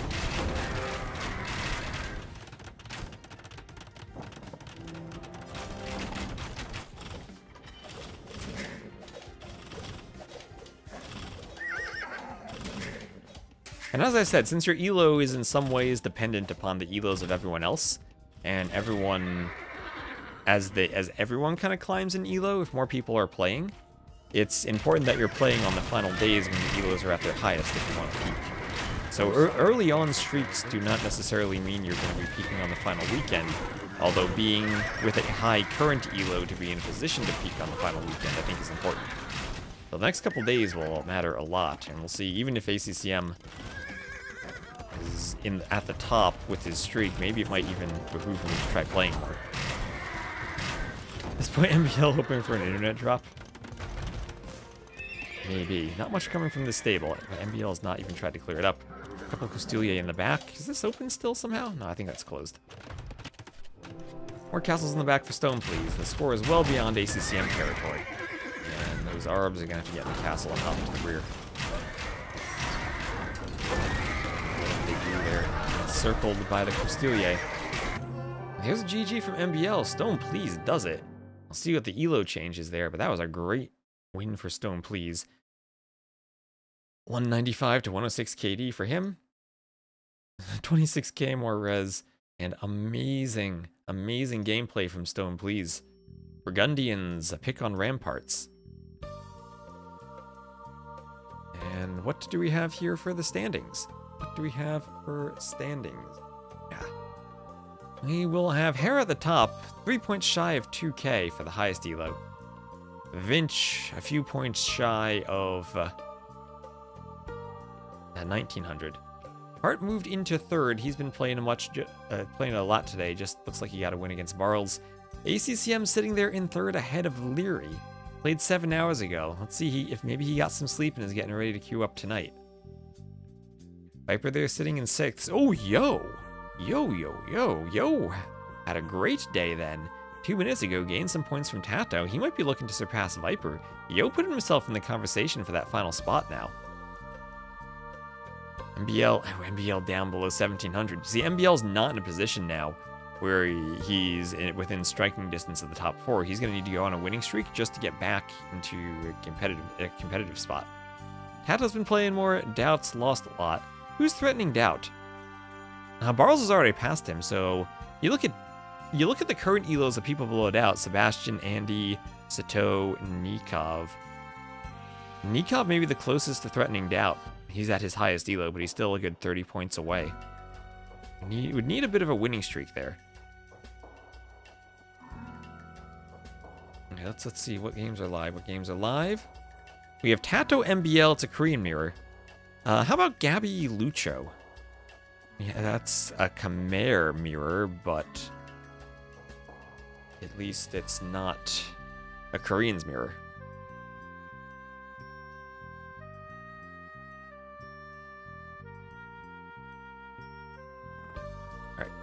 I like getting a Gabby game in every so often. I'm going to be more comfortable. I'll put her in red and Lucho in blue.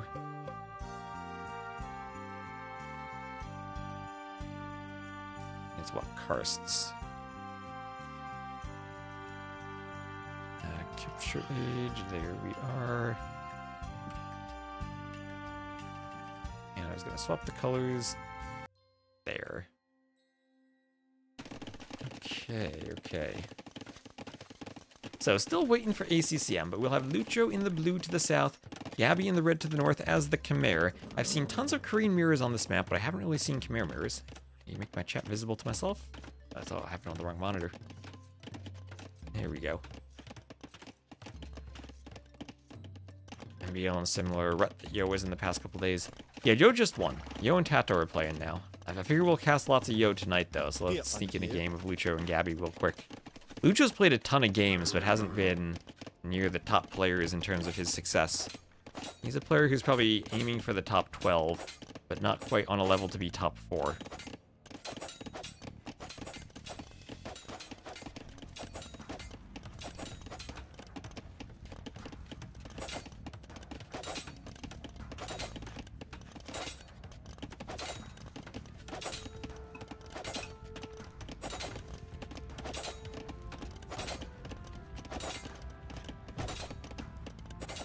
So Scout's looking to get through the wall. Spears come over.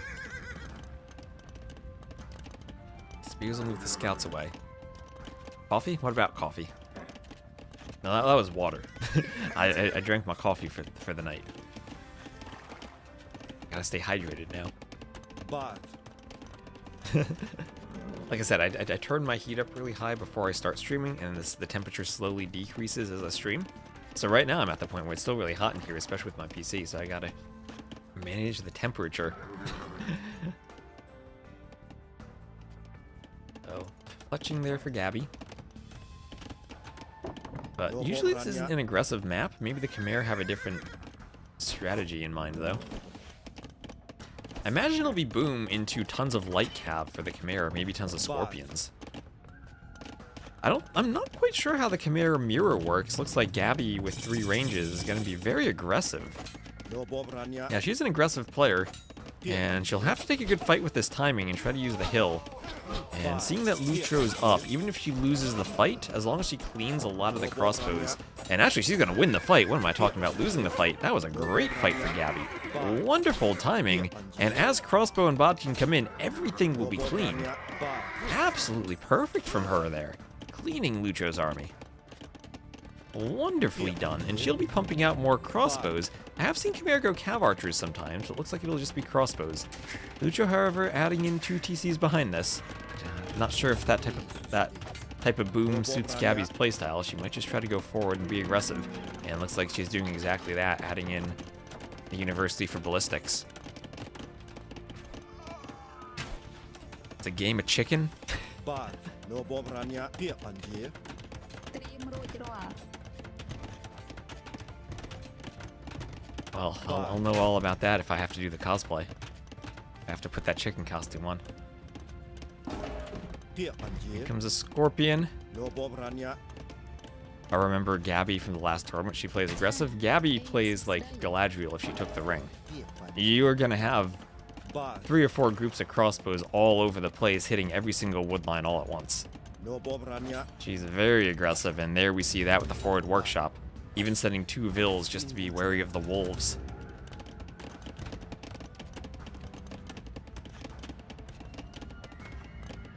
What are these Discord pings?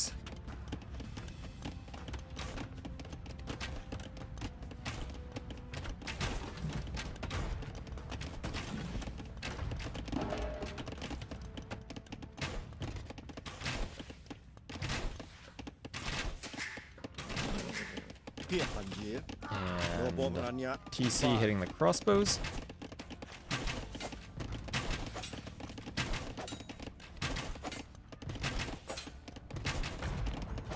And the wall goes down.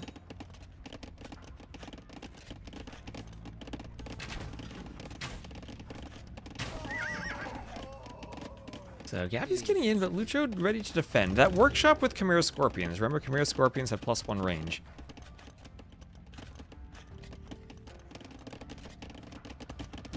The mangonel from Gabby. The difficulty of mangonel pushing in the Chimera Mirror is going to be the fact that the scorpions outrange the mangonels. And usually mangonels counter scorpions, but not necessarily Chimera Scorpions.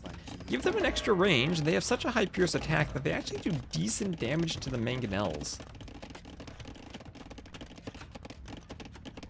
Now Castillo Lewis, I will swap into that if this game ends quickly, which with how aggressive Gabby is, it might not be the normal 75-minute Karst's game. Didn't want to go without getting at least one game from Gabby. I always enjoy casting her with how aggressive she is. So, Vils going down. Quite a few Vils going down. ពាក្យបញ្ជា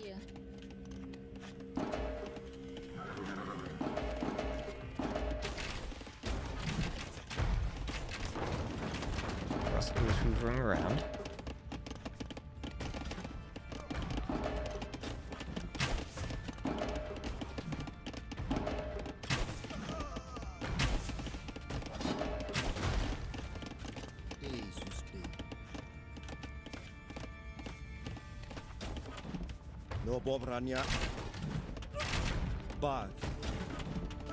And crossbows lining up.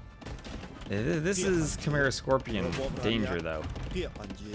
Oh, Gabby, no, she stopped microing for a split second. And crossbows go down. She's adding TCs now, but adding TC is well behind Lucho. And does not have the timing on the boom that he will have. So he's done a great job so far of defending. Maybe Gabby could turn the map control into some relic control if this is indeed going to go late. And grabbing... I mean, she could literally grab 5 relics right now, since Lucho is stuck booming. And that could maybe turn things around and make it interesting if it becomes a long game, if it's 5-0 on relics. Oh, I don't know if that's how she's going to turn it around, and having that 76-62 Vil deficit.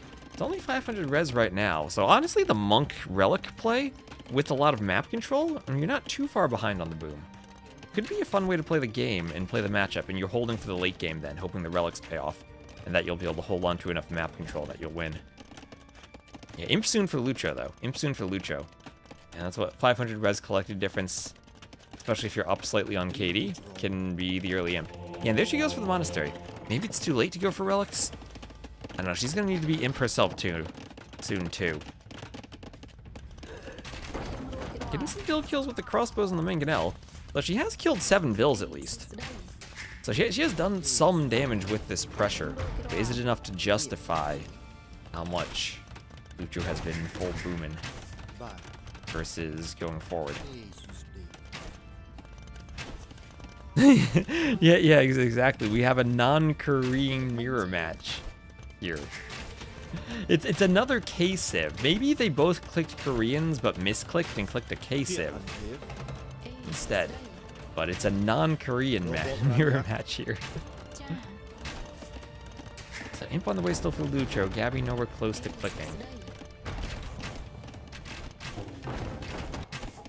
And there's that monastery adding in a monk.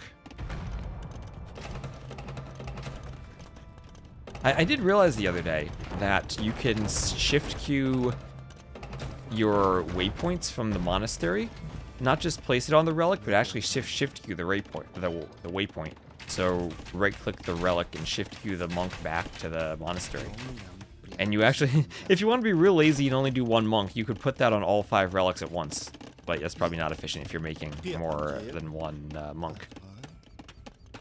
The amount of elo that Lucho could get, even worth playing right now versus Gabby. Hey, ACCM got 2 whole points in a game he won earlier today.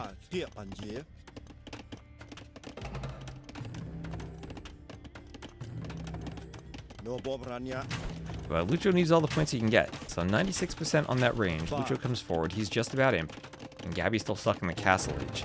Well, we'll see what type of mentality Gabby has. She sees Imp. Does she try to hold on, or does she realize she's super far behind now? No, she's gonna try to hold on, it looks like. Yeah, and you can waypoint foundations. That's something I always forget, but it's really important if you're, say, booming on Arena, and you have your time to place your TC foundation, then set the waypoint. That is a really nice feature. And it's a feature that, as far as I can tell, works completely fine without bugs or anything. So sometimes it's stuff like the force drop hotkey. If one of your vills wasn't carrying anything, they wouldn't force drop. There are little tiny things here and there that didn't work, but as far as I can tell, the foundation waypoints are really nice. So yeah, there's the GG from Gabby as the castle comes forward. And how many points will Lucho win there? So that's a 38 to 28 KD exchange. It would be nice if Capture Age showed the elo change at the end of a game. That's basic web dev literacy. What should they learn instead of JavaScript? I don't think you can escape basic web dev literacy without learning JavaScript. And you probably don't even want to learn PHP these days. I mean, I guess it's still used in a lot of places. It's more specific, though, than it used to be. It used to be very general. And JavaScript's kind of unavoidable. It's not that bad if you use TypeScript and program in a very functional style and are disciplined. So, Yo, Lewis, Tatau, MBL, Charles gained 18 points from Lewis, and Lucho gained +7 from Gabby. You can see there, he's 17th right now. He's only around 1600 or so. So maybe take a quick look at the standings. Gabby might not even be top 50 anymore. I think she had fallen off. Yeah, she did. Now, oh, look at Daniel, 37. An American on the ladder.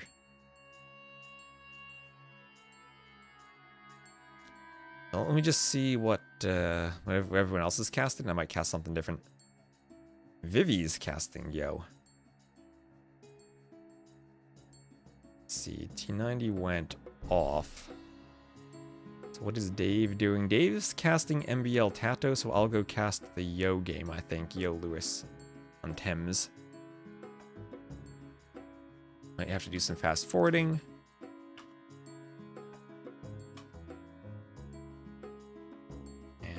Open Capture Age.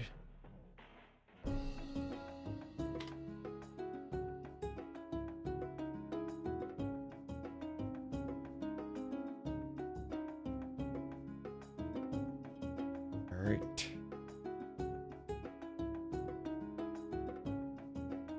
And their names all fit even with the clan tags. Lovely, lovely. Make sure I can see my chat. And again, I'm still looking for feedback about how people feel about the serif font in the usernames. I tried to make something that just looked a bit different than normal, but maybe sticking with the same unified font for everything and not trying to couple 2 fonts is the way to go. Look at that. Oh my gosh, poor Lewis. The Thames has ran around the back of his base, denied all of his back wood lines. All of his woods are forward. He has 2 wood lines. And this is a bugged map that would assuredly be an admin re if that were possible to call. It's a shame there's no save and exit like there was on Voobly. Now ACCM is just beasting. He's been beating Hart, beating MBL, beating Hera. Oh my gosh, there's a hole by the wood line. Yo! Oh. MBL had a relic for a hole earlier. Lewis just had maybe a frustration with a bad map. 核主命令。喂？什么？别硬。核主命令，准备就绪。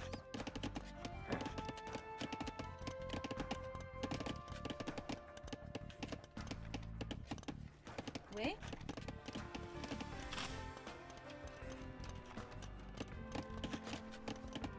Mr. Yo, we got a Yo fan in the chat. Why is the Chinese flag? It's because extra.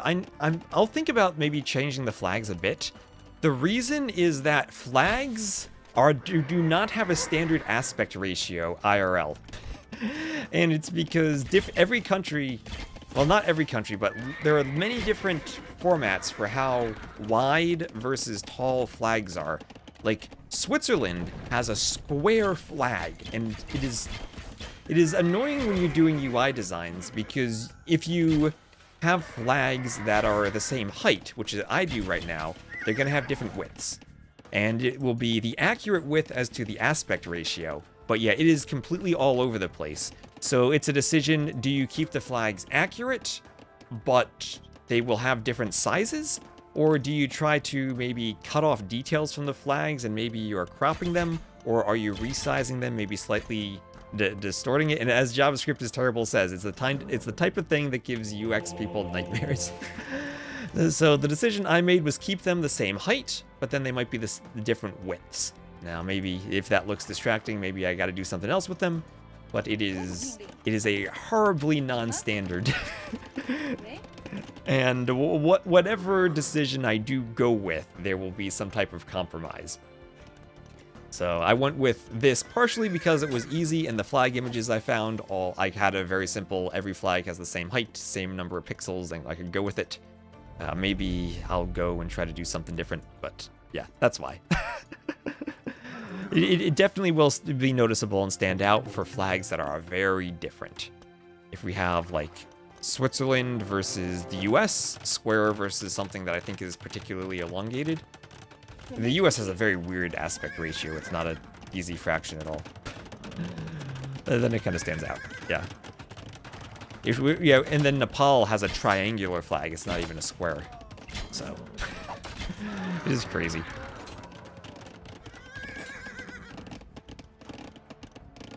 Someone should conquer the world to change it.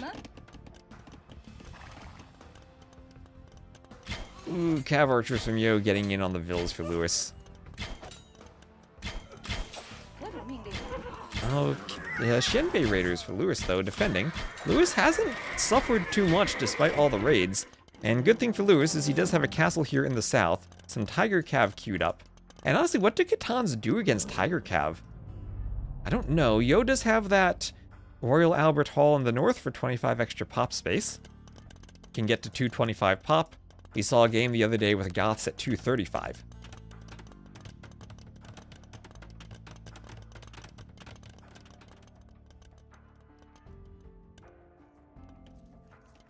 Sometimes they don't get the transparent PNG treatment, they get a weird background.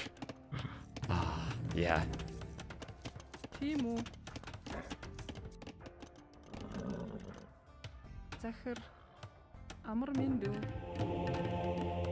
Yeah, but you know, maybe I could go for some type of 4:3 aspect ratio for all flags. But if you do that, you kind of because every flag is different, you kind of need to look at every flag individually and make a decision about resizing versus cropping versus redesign to get them all looking proper.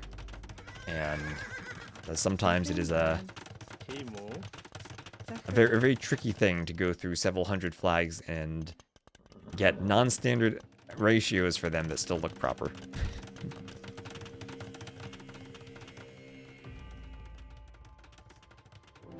So, forward castle from Lewis. And despite the river and the damage he took, maybe he's still okay. Down by only 8 vills. 3,000 resources. But we'll get a forward castle and be in a position not to take out the ranges from Yo and keep pressuring. Yo is the Catans. Let's see, what's his food eco? Only 42 on food.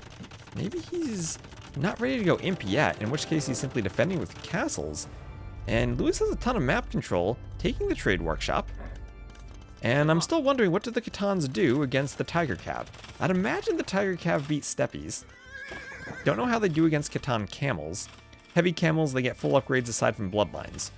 And the double attack from iron casting will be the same as having normal blast furnace. So the heavy camels are actually worse than normal heavy camels if I'm not missing any bonuses.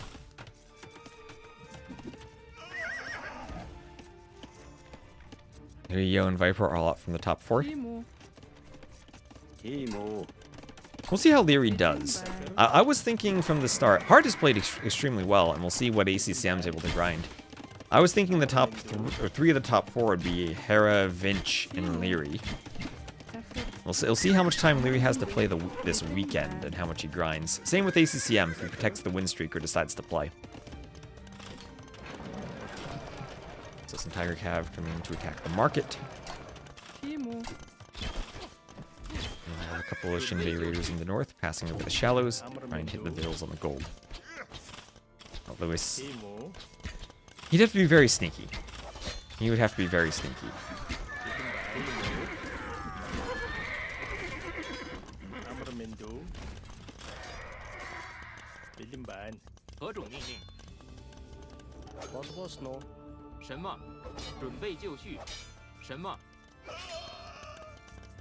Yeah, they are neck and neck on the ladder. And both of them do have a shot at making top 4. But again, Yo, a player I think who also would need to be very sneaky to make it there. Are these enough Tiger Cav for Lewis?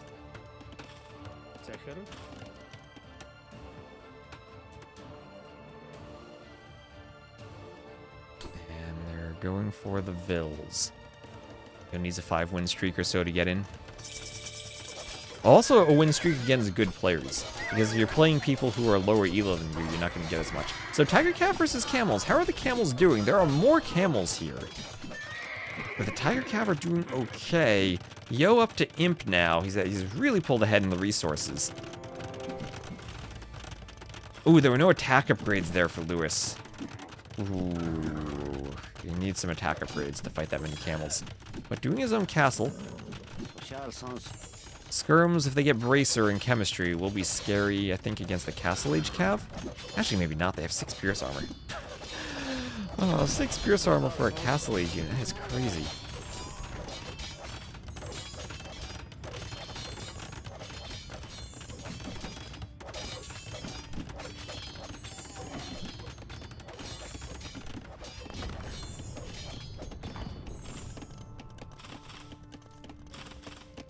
Highest is very close. The current is 40. Okay.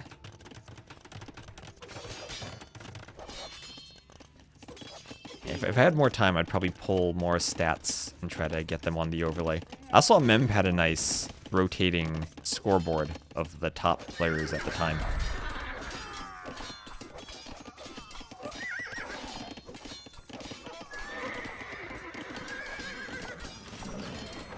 I said earlier, that's probably something to do in the future. Instead of just relying on Capture Age, using the API to try to pull more match stats from what I'm casting and automatically populate the overlay.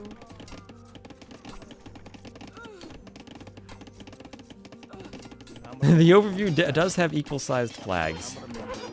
That's true. That's true. Maybe you could say it's just inaccurate and not showing us proper flag images, though. It's distorting their true dimensions.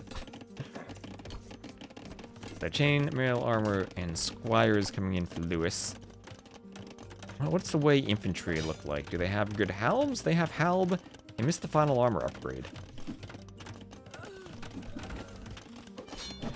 That does mean camels kill them quite well if they don't have the armor. I'm still kind of scared of the Tiger Cav if they can get the Mingguang armor, +4 armor. Then Heavy Cam will have +18 against Cav. But might still lose to them. I mean, a melee attack would be pretty much curtailed against 6 armor. But I think we're not getting to that point. I think Lewis is rated too heavily by the camels now. Has 116 vills, and it's hard to see where they are. They are very stretched out. And it's hard to see where they are because they're hiding in TCs. 47 of them are idled, 48 idled. Hello, Ernest Tucker. Names I remember from this game are Yo, Viper, the Mista, Leary, and Hera. Mista's a Age Mythology player. I don't think he's ever really played AoE 2. Yeah, Yo, Viper, Leary, and Hera are still some of the top players.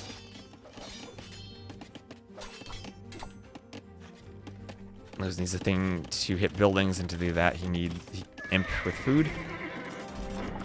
That he does, and he does not have the resources for Imp, and with all the farms idled, he's not going to have much food either. And Yo can pump Light Cav forward for more raids. And with how much better his eco is, he can afford to lose some units in the raids, and it's probably still worth it to keep the TCs idled.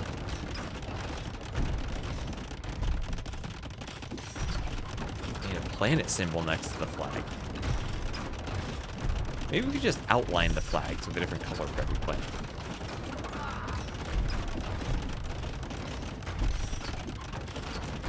And we won't need anything resized.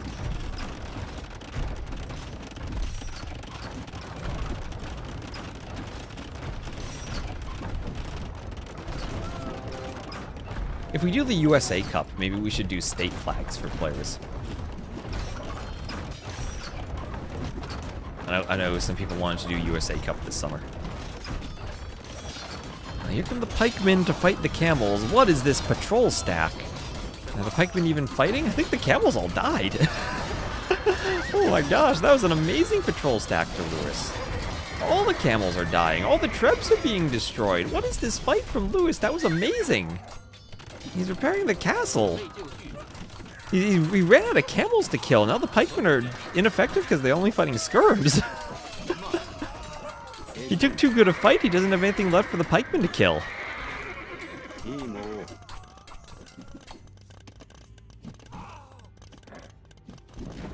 Maryland does have a good flag. That's true, that's true.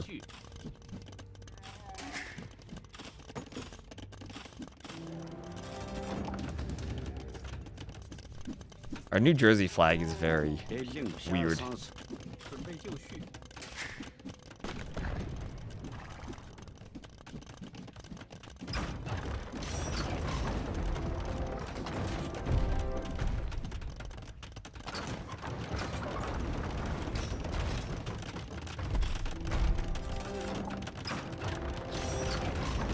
Yeah, that's the thing. On this map, it's so gold intensive in securing the south that I haven't seen too many games where the plus 25 max pop you get from the Royal Albert Hall really matters. Although Yo taking 5 relics, that will matter. Oh boy. 5 relics is a good advantage if you don't have hexes to the gold. It's like having 6 fills on gold. At least I think it is. That's what Zero Empire said probably 10 plus years ago when I watched a video, and I've always used that number. But I hope he was accurate in his research. Yeah, I remember the 235 Goth game. That is the only game where I've seen that matter, but oh boy, that mattered. Oh, the 235 pop Goth game. I'm sure Gabby will remember that one for a while, too. Being on the receiving end of 235. Right, that graph with the vertical line where her units died was crazy.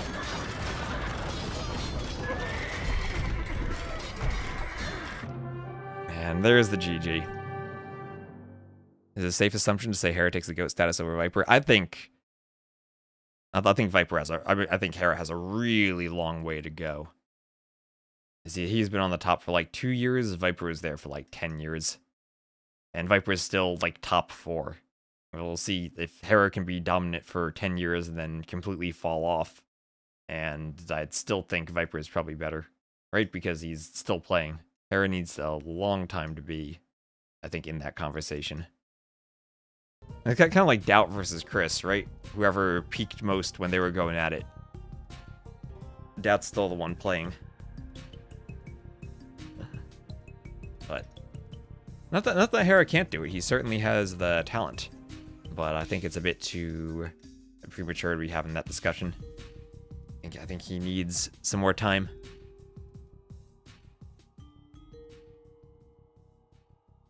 Everything we see about tournaments are boring because it's always Hera in the finals is exactly what we had when Viper was on top.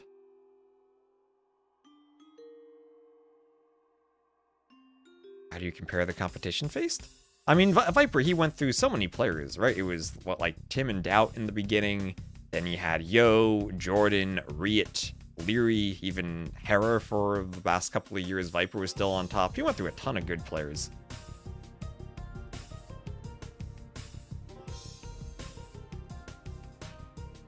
I mean, we've had kind of the same collection the past year or two.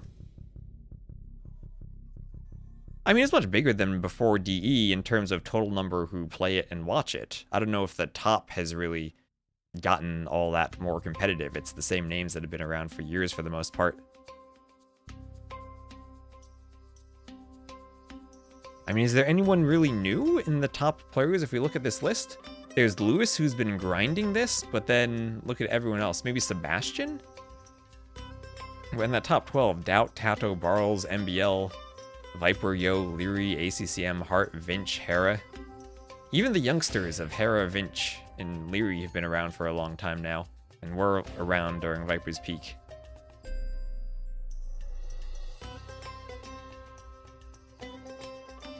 So, ooh, there's a big 4v4 Arabia going on now. So, let's see. We got Tatau, MBL playing. I think Yo will probably queue again. I'll wait and see Yo. Ooh, muted during the sneeze. Dark's a good player, but I don't think he's yet at the top level. He did good he did very well in TTL the other year. And hello, Jessica, how you doing?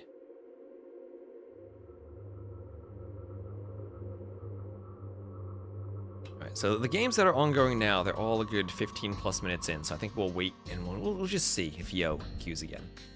Let's see if ACCM wakes up. We'll see if ACCM decides he's gonna go get another streak. How are the vibes? I'm liking the vibes. I'm liking ACCM's vibes right now in that 35 win streak. I'm waiting for him. We're the ACCM waiting room. We're waiting for him to wake up. Wake up and give us some extension to that win streak. Current Viper is Peak Viper. I don't know, I still feel like Viper 2015. Maybe he's overall better at AoE 2 then, but 2015 Viper was crazy good.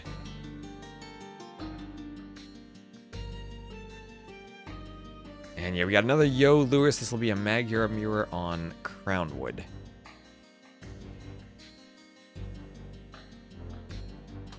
So let's see where they're at in the standings.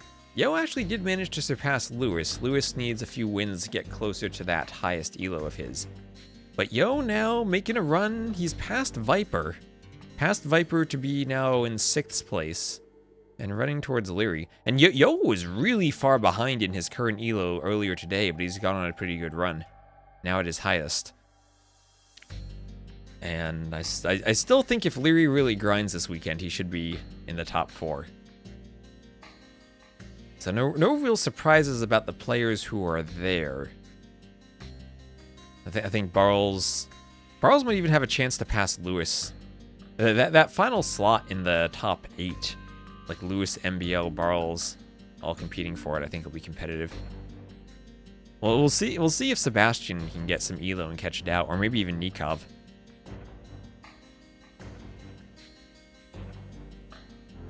Sebastian, Andy, and Sato all have a long ways to go in terms of their current elo. We're trying to watch ACCM. Everyone's trying to watch ACCM.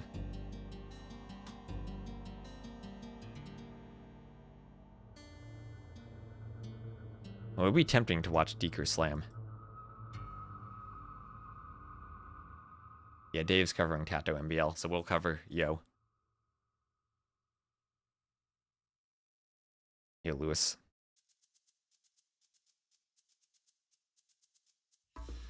It's like looking for Nessie, looking for ACCM. Yeah, Dave's looking at Tatau MBL now on Twitch if you want to see that. I don't want to go through 20 minutes of game time just to get to the end, so we'll stick with Yo and Lewis. And let's see, I think I gotta swap some colors and sides around on my UI. And there we go. That's why they added Koreans, according to Sandy. So we'll have Lewis to the north as the Magyars, Yo to the south as the Magyars. All the StarCraft Korean players. Yeah, ACCM stops by, plays one game, gets back to the top 4, and that's it. Goes to bed, brings his kids to the park apparently. That's what he did after winning yesterday. Everyone else sees ACCM, tries to queue to snipe him, and they snipe each other. Jó napot. Parancs. Szolgálat. Igen. Szolgálatára. Parancs. So Crownwood, Magyars. Okay, interesting there. Can someone give me a picks command? And let me know how the civs were chosen. I imagine someone force picked and someone went mirror. See, Yo force picked Magyars, Lewis force picked mirror and got Magyars. Okay, okay. Yeah, people are trying to snipe ACCM, but in reality, he's sniping them. I think that's the best way to say it. What do I say ACCM is doing right? Well, what I've seen, the couple of Koreans mirrors I've seen of his, he does a great job of managing the eco, map control, and Fire Lancer numbers all at the same time. And I know that that's kind of a very broad and generic category of things all to be doing right, but it's hard to manage everything just at the right, get the little nuances of everything right for so many games. I've seen him be in situations where there are like some pluses and minuses. Like maybe he doesn't quite have as many vills, but he has more Fire Lancers. Or maybe he has a forward castle, but he's not imp as quickly, and he'll lose the castle. But the pros always outweigh the cons so far from him. I don't know if it's any one particular thing he's doing, so much as it feels like he's gotten the balance right.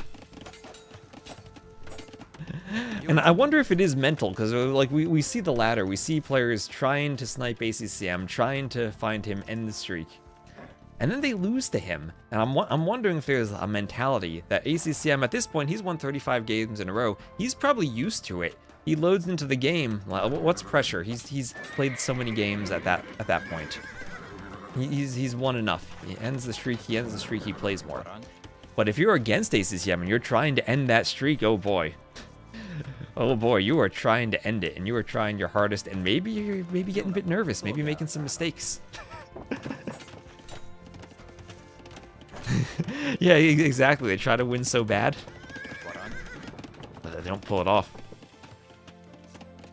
I've loved how he's created a story out of this, though, and I love how he comes, plays one game, wins, and then stops, and has everyone all excited trying to snipe him.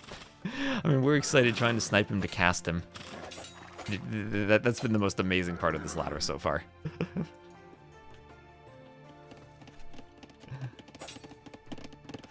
Just campaign grinding. Yeah, choosing the right places to go all in and force Hera to react. Yeah.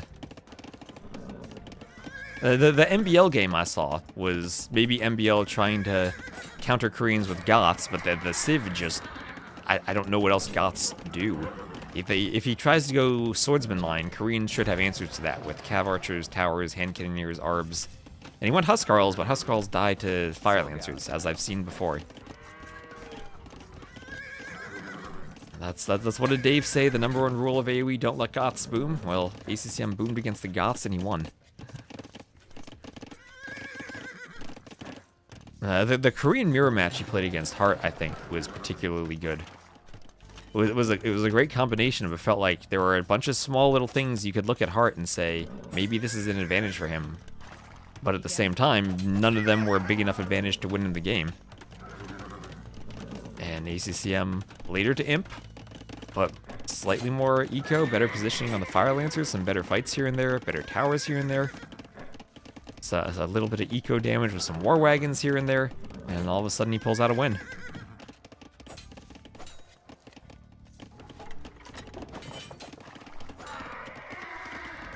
So we'll have Castle Age there as the scouts from Yo were inside of Lewis's base for a while.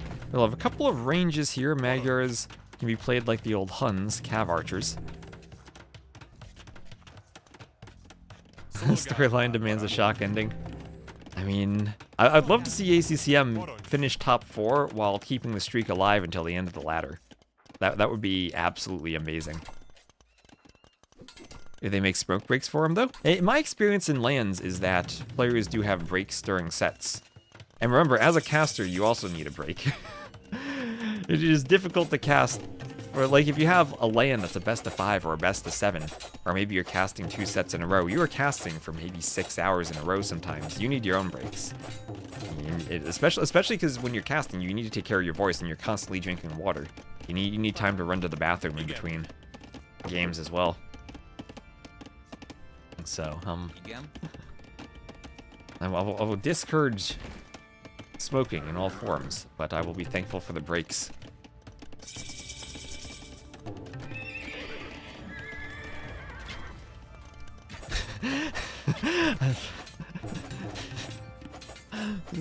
I don't think he's taking a smoke break for 12 hours. I think he's doing some other stuff too, like sleeping and eating. At least I hope so. I was going for the same strat, but there are always very small nuances that change every game in how you execute the strat. Versus someone mirroring your strat or trying to go more aggressive against you, maybe fighting for relics, making sure you get the relics properly. Now, there are always a ton of little things that go into each game, and they're all different, even if the strategies are the same.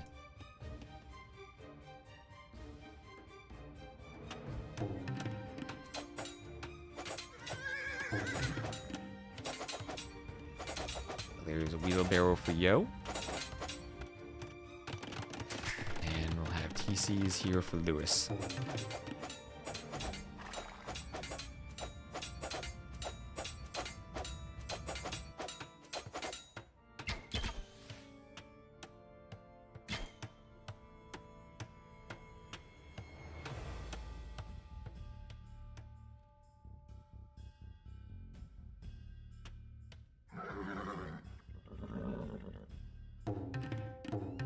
Houses for Yo. As some spears go down, and our palisade will be on fire.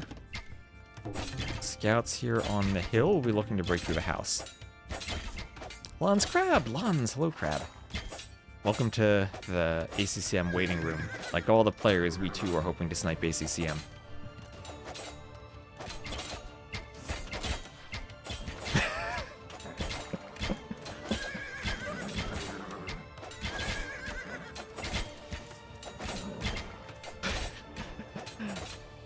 Imagine that, ACCM smoking with a cigar, huge leather chair in front of a fireplace, watching the companion, watching the dashboard on the TV, and brings up a rotary phone, calls his assistant saying it's time to queue.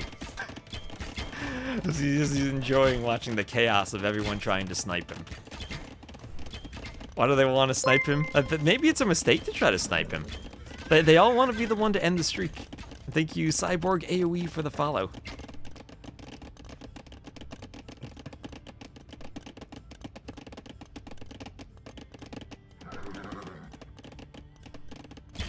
And Ballistics on the way for Yo.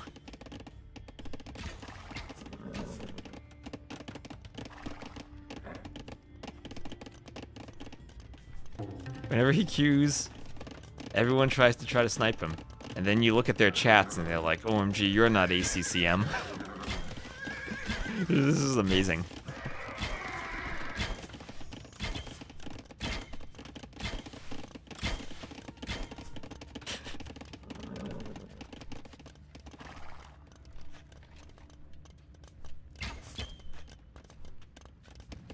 So TC going up, we'll have some gold Yo's moving out too. This is a very even Cav Archer game, and Lewis, even though he let his walls get breached by, or even though Yo's walls are breached by Lewis, he's still in a good spot to defend.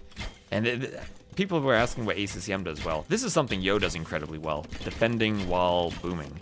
And even if he has little things go wrong, like Lewis getting through the wall, he still manages to protect the vills And so far, how long have those Cav Archers been here? This might be the first actual Vill loss he suffers. And if the Cav Archers go for the Vills, then they'll be cleaned up by the other Cav Archers.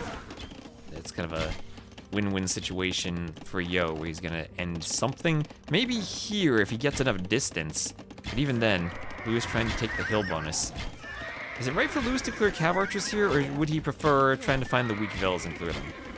Maybe going for a couple of weak Vills would have been better when your numbers are so small. Cav Archers have more HP, and it's going to be harder to kill them. And yeah, look at that. 2 eco kills for Lewis for how long were those Cav Archers here? Great job by Yo defending.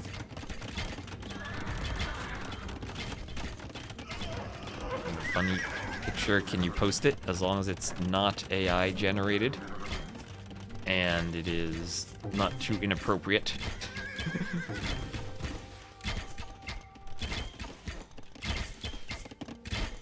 It would be cool to do something kind of like T90 does and have like memes about the games show up on stream, but I'd need a moderation standpoint or moderators to approve them. Make sure that they're appropriate. So, Yo, TC out on the gold. Might want to move a bit more. Lewis on 4 TCs, it looks like. He's starting to pull ahead a bit in Vills and ahead quite a bit in resources.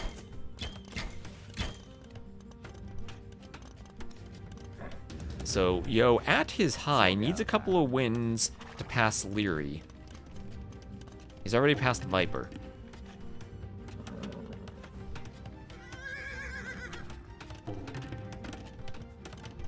Right now he's sitting in 6th and trying to find a way to move up towards 5th at the moment.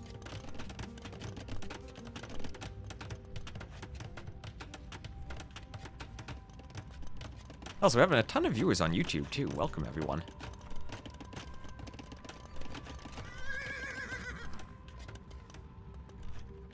So, right by these flowery rocks, Lewis will start his push on Yo's walls. With the ram in front and Cav Archers behind, that house won't stand up for much longer. And Yo will react with a workshop. Workshop maybe in an awkward position if the Cav Archers break in. Minganel won't be too close to the TC. And doesn't really protect the stone. Cav Archers will take the stone away. And the YouTube can see the Twitch chat on the stream. Twitch doesn't allow you to combine chats, unfortunately. For some weird reason. Oh, hello, how you doing, Daboose?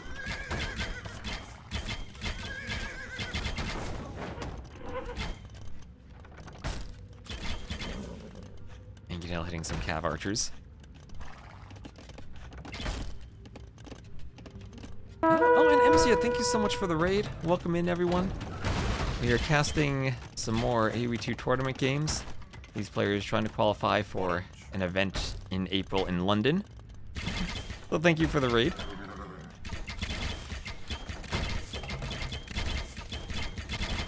Welcome, let me give you a shout out.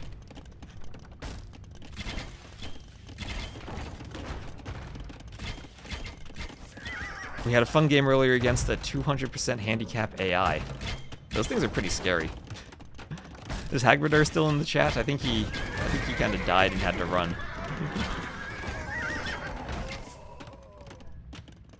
Oh yeah, there you are.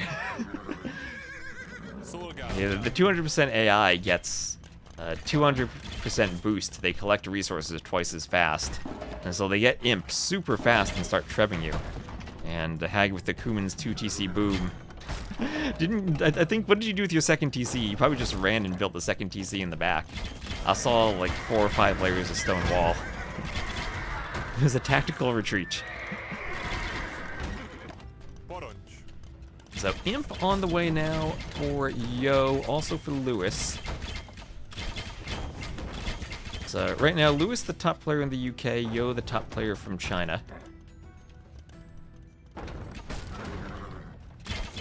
We have a Magyar's Mirror on a map, Crownwood, which is a new map that was made for this tournament. It features a bunch of little hills with some wood atop the hills. And we'll have a push with some scorpions added in. Magyars have really good Cav Archers, so both players adding Cav Archers as their main unit. We have a Vill count at the top. We have Lewis up by 108 to 92 Vills. It land madness with elevation. Yeah, Land Madness is a lot of rock terrain, though. I like how this map kind of has a similar feel, but doesn't have all the unbuildable terrain. It's a nice variant. It's one of my favorite maps from the tournament so far.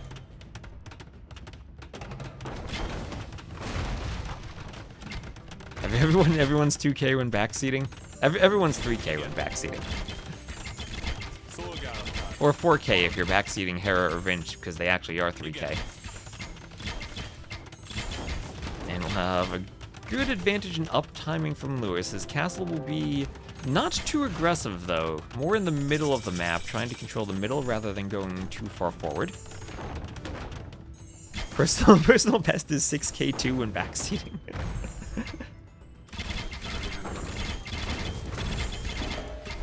Well, if you came up with the Dark Age sling when you were backseating, then I believe it.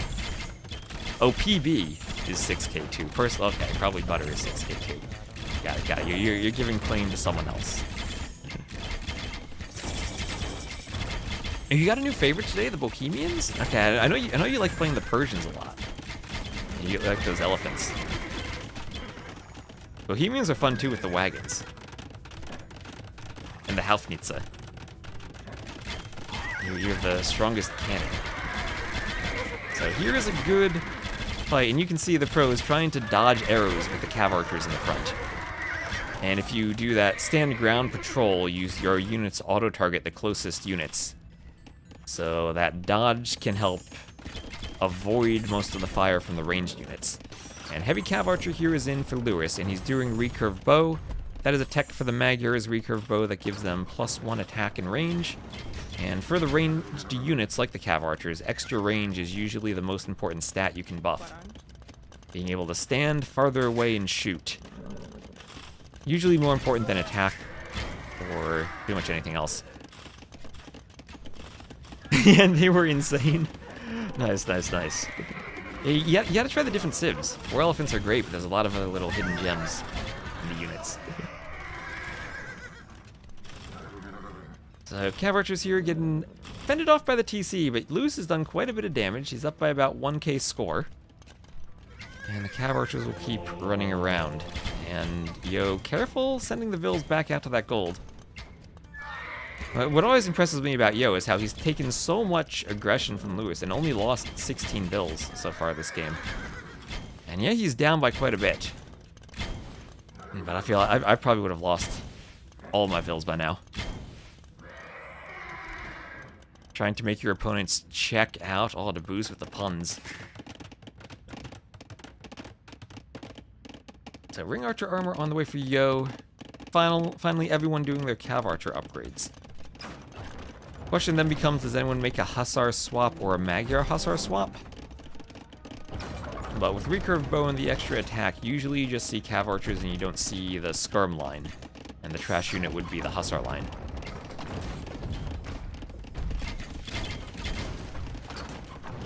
So Scorpion goes down as the Treb takes out the Workshop. So Ring Archer armor and Elite Skirm for Yo.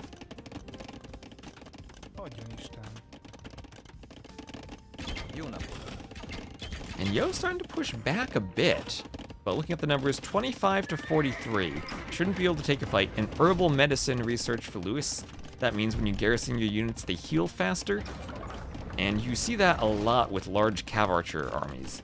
You don't have time to heal them with monks, but if you have a forward castle, you put them inside, let the castle shoot more arrows at anything that comes near, and heal them up. So Treb's still pushing from Lewis on the side of Yo's base. Yo with only 1 relic. Lewis collecting them, getting up to 3 relics. There's 1 more on the side, and Lewis will spot it with outposts. One of the things Lewis always does great is building outposts all over the map. And look at that vision he has from the outposts. I wonder, does he do Town Patrol? No, still only Town Watch. Still only Town Watch, the first vision upgrade, but that's usually enough for outposts. And hello, Tundra Blitz. How are you doing? See, Lewis got one. YouTube confident in Lewis. I'm pretty confident in him too. So here are the Skirms. We'll see how the Skirms do against the Cav Archers. I don't think they're going to do all that great. But maybe they're okay. Yo really does need to thin the Cav Archer numbers down. And Lewis going to retreat a bit.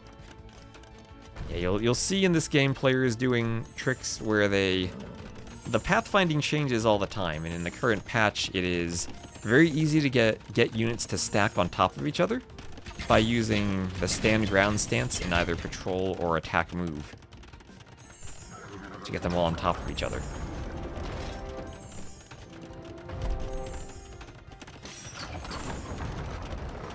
Why won't skirms be good against CA? It's because of recurve bow here mostly. Because the cav archers now have extra attack, so they get through the armor that the skirms have more readily. Usually skirms have 8 armor, and cav archers then having 12 attack instead of 11 is 1 extra damage that they'll be doing, overcoming the armor. It's kind of a weird thing that the more armor, or the closer the base values of the armor is to the attack, the more valuable each attack upgrade is. And also because of the range, if they stand outside the range of the skirms can't really do much damage back at them.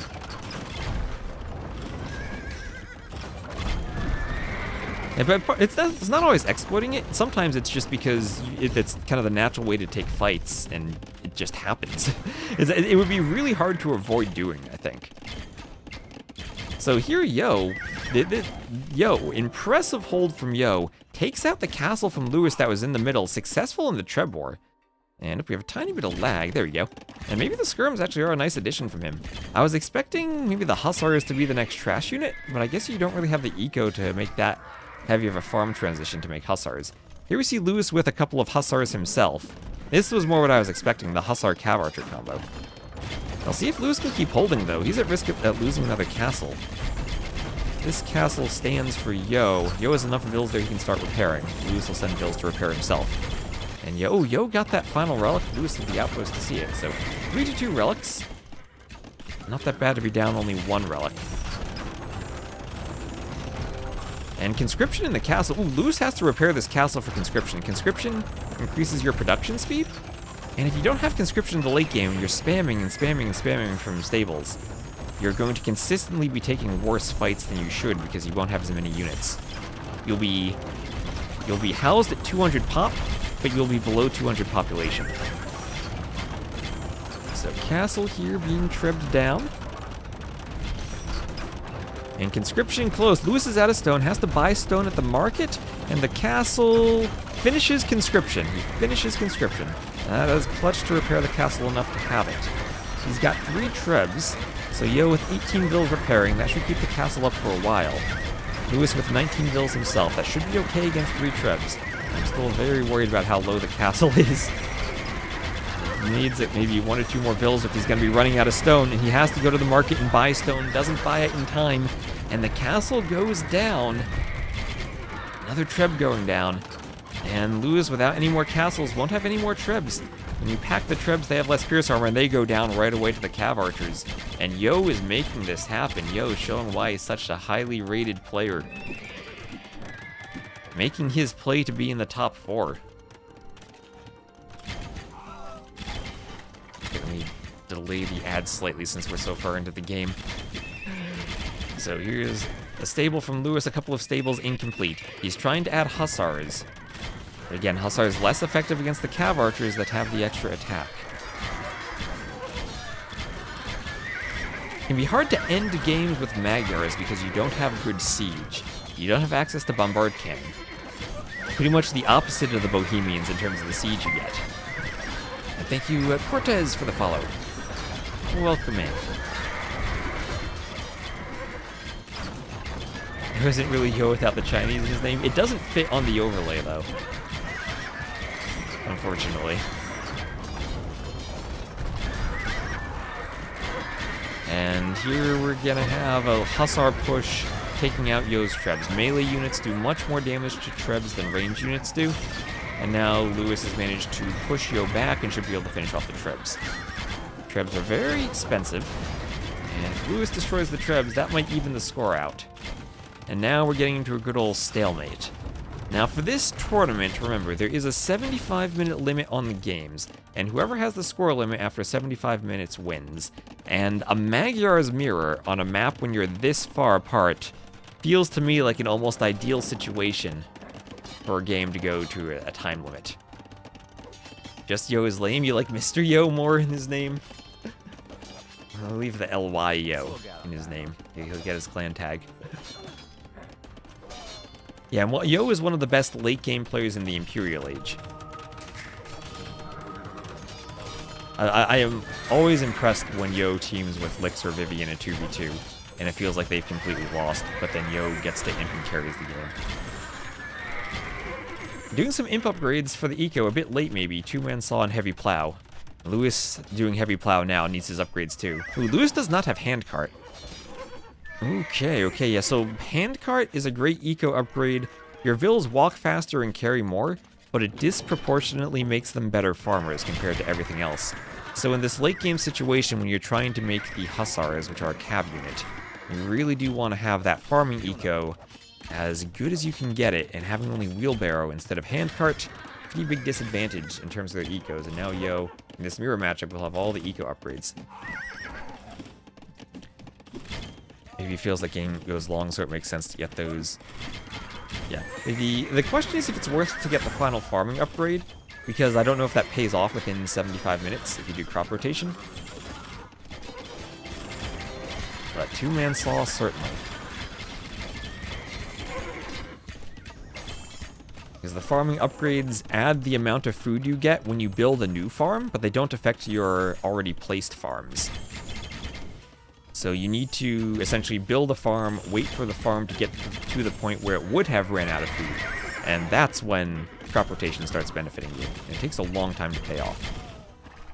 If you don't have a time limit and you have a 2 to 3 hour game, then oh boy, it gives you a ton of extra wood. But in these shorter games, might not be worth it all the time. It gives score, that's true, it does give score. You get score for researching technologies. Right now the players are about 300 score apart. And it does feel that Lewis has a bit more map control and more gold access. But I've seen this map run out of gold quite a few times. It doesn't have as much gold on it as Rampart can spawn with.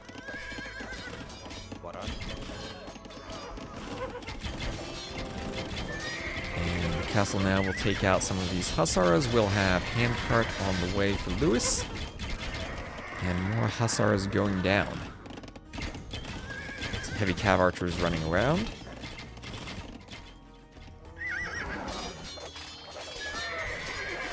And hussar fight here where Yo should be able to take a lead. Looking at the overall KD, Yo is pretty far ahead. Lewis has killed 68 vills, and he is up 144 to 103 vills. Yo's starting to drop in population a bit. And that does matter when you only have 40 farmers compared to the 83 of Lewis, and Lewis has his eco set up rather nicely for spamming hussars and getting cav raids. The good thing for Yo is he is walled up and has a few defensive castles, so he's in a great position to defend from the cav raids. And I still love all these outposts and all the map vision that Lewis has. That's one of the things I noticed in Sudden Disaster when he was preparing to fend off petards or sneaks. Always had vision of the map. Now some hussars from Lewis getting in on the wood line, but Yo has a castle there to defend it. He's ready to defend it.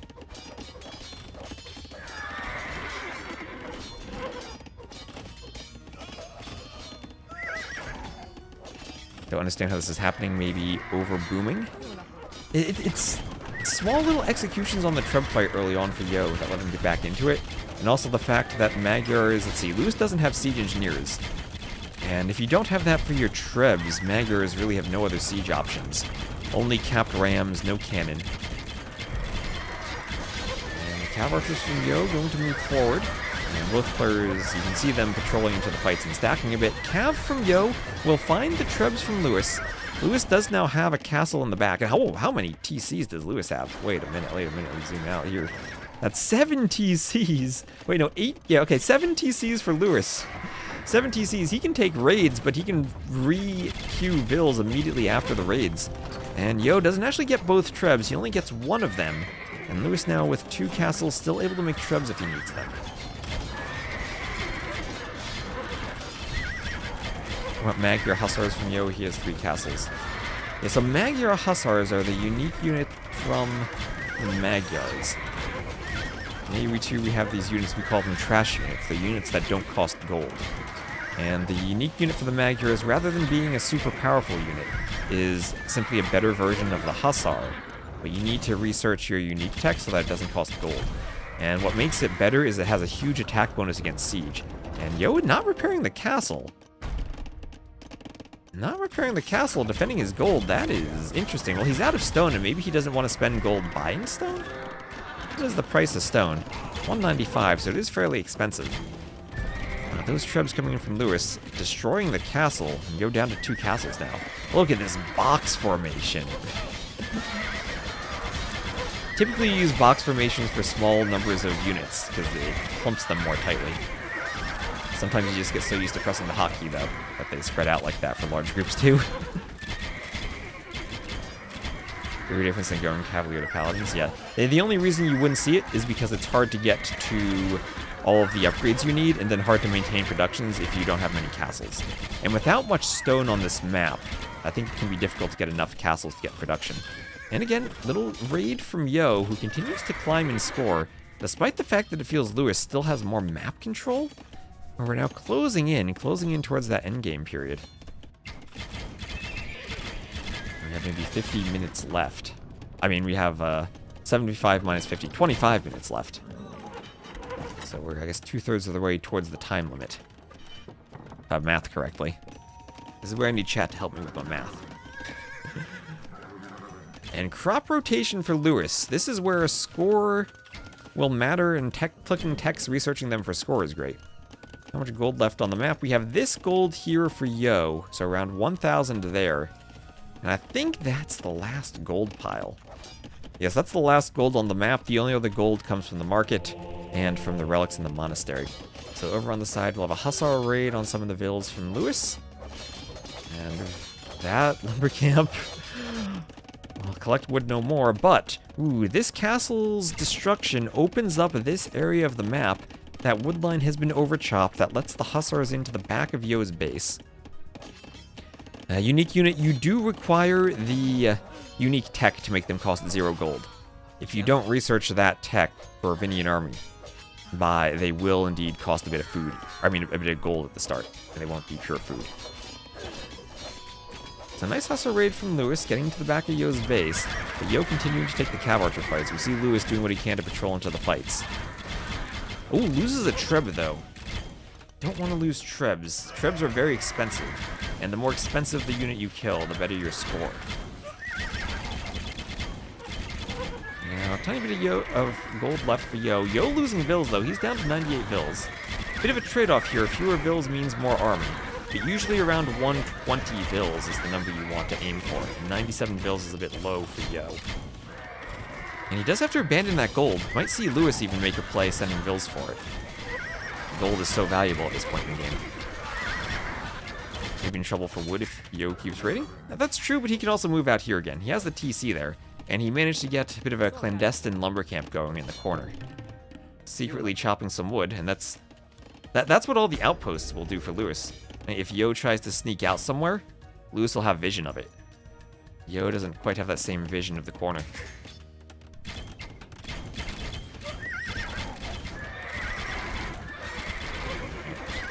Minutes left in the game time before we get to the score decision.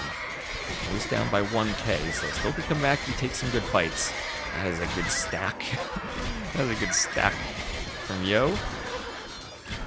I'm gonna try to I'll use the final snooze on the Twitch ad. I don't know if that'll take us to the end of the game. I'll do my best.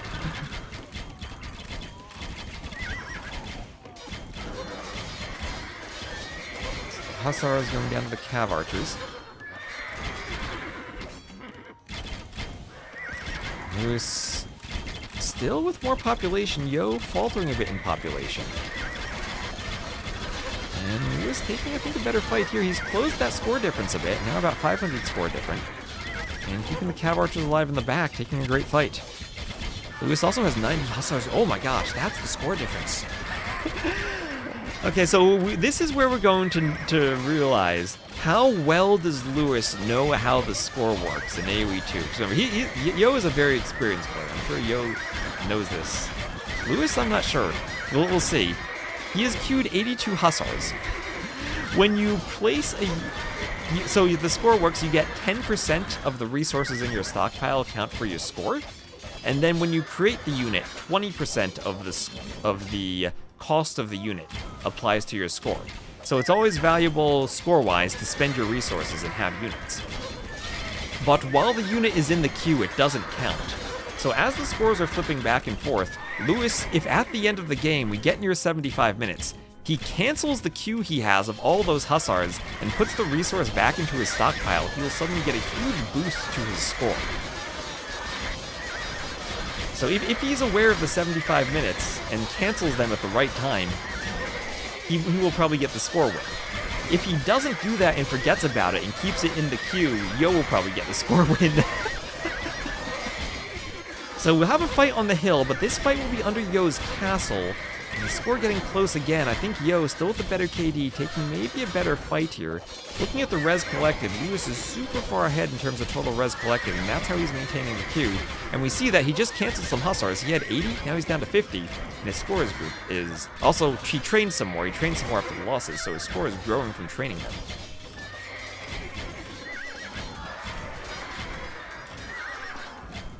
Score wins. That's usually Age of Empires never has a time limit. You have 2, 3, 4 hour games occasionally, but the Red Bull tournament does put a score limit on them. 68 price of Hussar multiplied by 80 and Q is 540. Yep. Now, did Yo lose too many? I think what's happening here is that Q from Lewis, he had more production than Yo did. You can see Yo down to 120 top, and even taking the fight under the castle, this might be it. This might be it. You might not even go to the 75-minute limit. Lewis here, I think now that res collected is kicking in. That Q he has so much bigger than Yo's Q, and even if they take an even fight, even if Yo takes a winning fight, it doesn't matter if Lewis can keep reinforcing. And I think now hitting, yeah, Yo will call the GG. He just gets overwhelmed. All right, so an hour in, and Lewis would have taken the score win had they continued, but one fight with that Hussar Q. That's a good thing you pointed that out. You, at some point, you look at the food stockpile of players, not by looking at their food count, by looking at their Hussar Q. You only have 200 pops, so your Q does back up, and very well done from Lewis. Amazing hold from Yo when Lewis had that early lead. But Yo sticks it out. So that's a 670 to 651 KD in favor of Yo, actually. You can tell kind of just at the end as Yo was running out of steam, as the economy carried Lewis in towards the end. And there is better imp time for Lewis, and society more vills for Lewis. So well done, well done. Yeah, you don't see Yo lose that type of super late game match all that much. And hello, Flying over on YouTube. How you doing? I got lots of viewers on the YouTube stream too, so welcome in everyone. And thank you again, MZF, for that raid.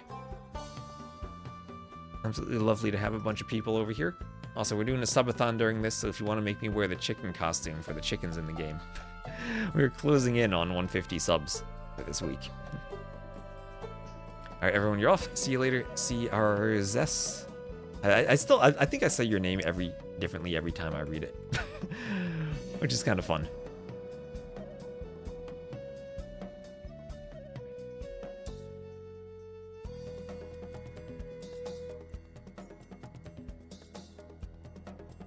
Alright, let's see. Who else is playing right now? I think we're going to have an ad break on Twitch. Oh, hello, Coincident. How you doing? I have a bit of an ad break on Twitch for the moment. Let's see who else is playing. We have Valis and Lucho. What is Dave looking at right now? He's looking at the ladder too. Hope you're doing great. I'm doing very well. Thank you, thank you. Hope you're doing great too. And so let's look at the ladder now. We have Hera and Vinch at the top, followed by Hart and ACCM. ACCM, we're still looking for ACCM to play a game, because he's on that 35 win streak. We casted his game earlier today. He's only played 86 games, everyone else grinding the ladder. I'm sure he's playing lots of practice games outside the ladder, but top 4 with only 86 games, and he has beaten all the top players. He is on an insane run. So Yo was trying to catch Leary in that number 5 slot. Again, the top 4 will qualify automatically for the event in London. Everyone else has to go through a 1v1 or a single elimination tournament, playing best of 5s. I'm not sure if it goes to best of 7s at some point, but the early rounds will be best of 5s to qualify. And if you do well in the bracket, you can get a bye to the final rounds. Butchering names is obligatory as a streamer. names look English or German, I have a chance, or Elvish, I have a chance at pronouncing them. Or we had Klingon 86 follow us the other day. I could maybe attempt some Klingon. I've watched enough TNG. Alright, so who is playing now? So Yo, even though he lost the game, he doesn't change in the standings because it's your highest achieved rating that matters. So if you go on a big win streak and you peak really high, then you're in a good spot to have a good qualification slot. And if you lose games after that, then it hurts your ability to increase your slot, but you're not necessarily hurting your slot just by losing. But you are maybe gifting points to other people. And Lewis there right now in 8th. Trying to make a run to the top 4, but he's a good ways away at this point. 35 win streak, and we will look at the players he's faced. Where is he? See, I think this is slightly cut off, but we can see the players he's faced. MBL. Okay, one player was he randomly got matched with someone who was super low elo, and that was kind of a free win for him. But he only got 2 points from that. He's faced recently MBL, Hart, Doubt, Kapach, Hera. He beat Hera. Hera had been trying to snipe ACCM to end the win streak for so long, finally got him, and lost the game. Then we have Nikov, Hart again, Classic Pro, Vivi, Gali, more Hart, Kasva, MBL, Vivi. Lots of good players. He's beaten Leary on the streak too. Everyone at the top of the ladder he's managed to beat. Close that menu. Yeah, so he is beasting so far. So let's see, did we have another game from Lewis or Yo? No, but we have MBL Tatau, and it won't be a mirror matchup, it'll be Koreans Aztecs. So let's get into this one. We'll have a spec delay. It'll be Koreans Aztecs. So Tatau and MBL, and what is the map? On Acclivity, So Koreans Aztecs, the Koreans have been probably the most powerful and most widely picked civ throughout this qualifier so far, because of the Fire Lancer, they have. The tournament does now ban the siege towers, so if you saw the siege towers going at warp speed earlier, they simply said no more siege towers, they're broken, they need to rebalance them. So they'll probably be changed in the next patch. But the Fire Lancers, even without the siege towers, are still insanely powerful. I have though seen Tatau, he played a great game on the same civ matchup, Aztecs versus Koreans, make Jaguar Warriors, a unique unit that usually isn't that good, but does have an attack bonus against infantry, so can actually be very useful against the Koreans. Hello from Brazil? Well, hello to Brazil. Welcome in, welcome in. We're on ACCM patrol right now, hoping that he wakes up. Why Koreans especially? Every civ has a different bonus to them. Koreans have a wood discount, so they have a great discount for making skirmishers and feudal into cheap fire lancers in the castle age. And then late game, they have an amazing tech tree with the towers having extra range. Vietnamese are probably the number 2 fire lancer civ then, because they get more HP for them. But the numbers and the discount, and also the wider Korean tech tree tends to matter a bit more. Do I have the players on the right side of the overlay? I don't. Swap them. There we go. So we will have Tatau, as said Aztecs, over to the west. MBL as the Koreans to the east. Tatau in the red. MBL in the blue. So MBL's been grinding games this tournament. Yeah, I think he's played over 300. One of the most played. Well, how do I say this? He's one of the players who's played the most games. There we go.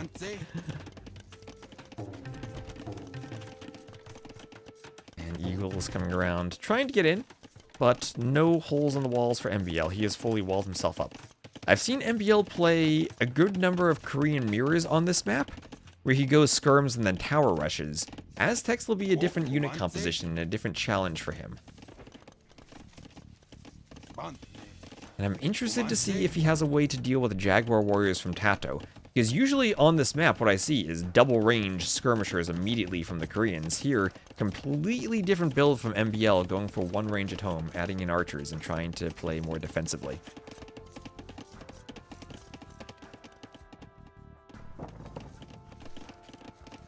Not on Empire Wars, they are not so good, right? Because no early eco bonus. The Koreans actually become better on Empire Wars because they skip the Dark Age where they don't have an eco bonus.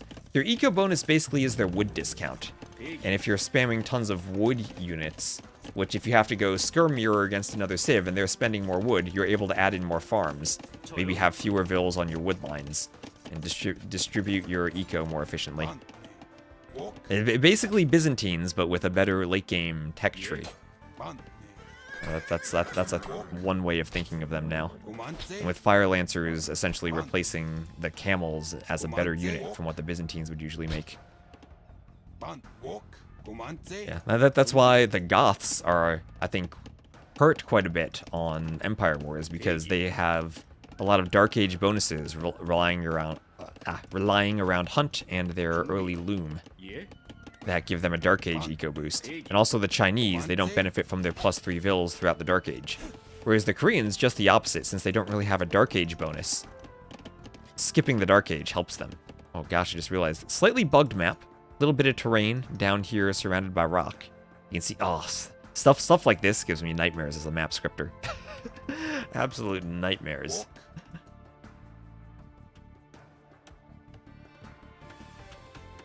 What is actually up? Hopefully not down. I need to do a better job of reading the YouTube chat. I need more typing in the YouTube chat so I pay attention to it more.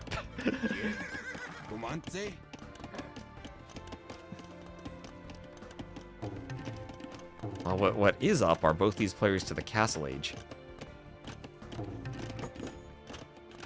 Nope, I had nothing to do with these maps, not at all.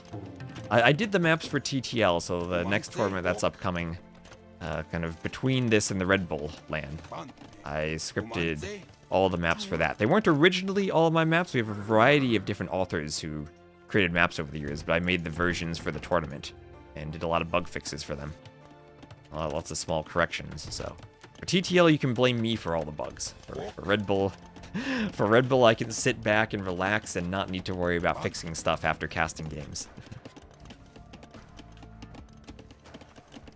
Yeah, that's also true. The free archer armor for the Koreans is great for their skirms. Especially once you get up to the Castle Age for Elite Skirm. Saves you a ton of resources.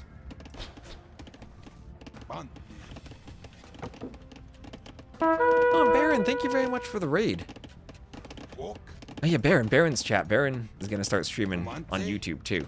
Make sure you go find Baron's YouTube channel and follow him there. Sub to him on YouTube.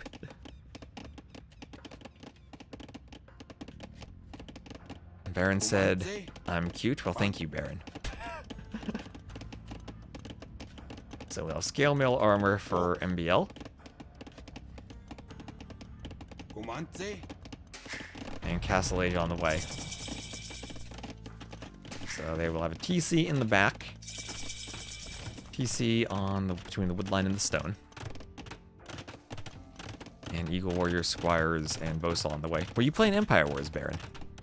I need to catch you playing some Empire Wars someday. A Bodkin arrow. Salt. NA. There's some CL after that. Oh, you would have needed stream delay for the final couple days. That's right, that's right. Final couple days, players have to have a 2-minute delay on their stream. Makes it easier as a caster, because then the cast and the game is in sync.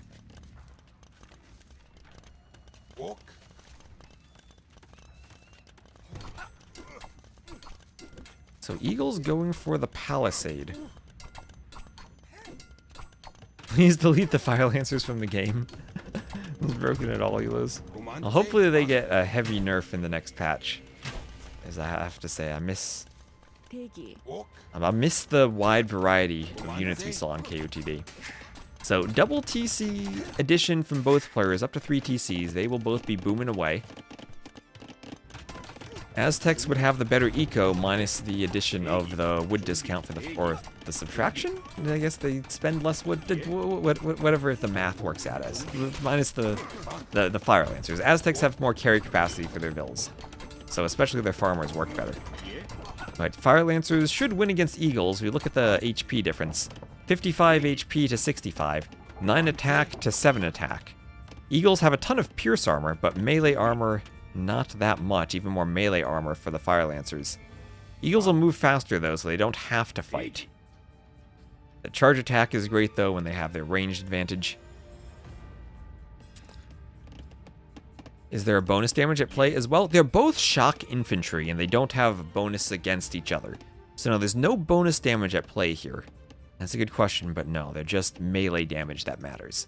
Bonus damage will come into play, though, if we do get Jaguar Warriors from Tatau. So Tatau adding in a Scorpion and some Mangonels, looking to defend himself with Siege as he goes to pick up Relics. Aztecs will get more gold than normal from their Relics. They get 33% more gold.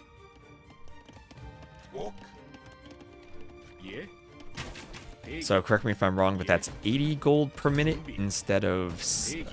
or 40 gold per minute instead of 30. Usually it's 30 gold per minute, or, yeah, for a relic. It's half a gold per second. And again, I need corrections on any math that has a number in it. As the math I studied did not have numbers. So, here we have fletching on the way for Tatau. And fletching will be crucial for any crossbows that he adds in, or any skirms, or even just for town centers, trying to play defensively with TCs. Not enough fires here, so maybe the Eagles could think about engaging, but Tatau's going to pull back. And Tatau 10 vills on stone, and this is going to be key for Tatau, getting a castle up and getting Jaguar Warriors.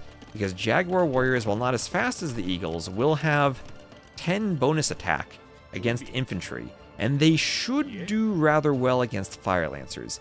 Not as well against the crossbows, they won't have as much pierce armor, but they should do rather well against the Fire Lancers.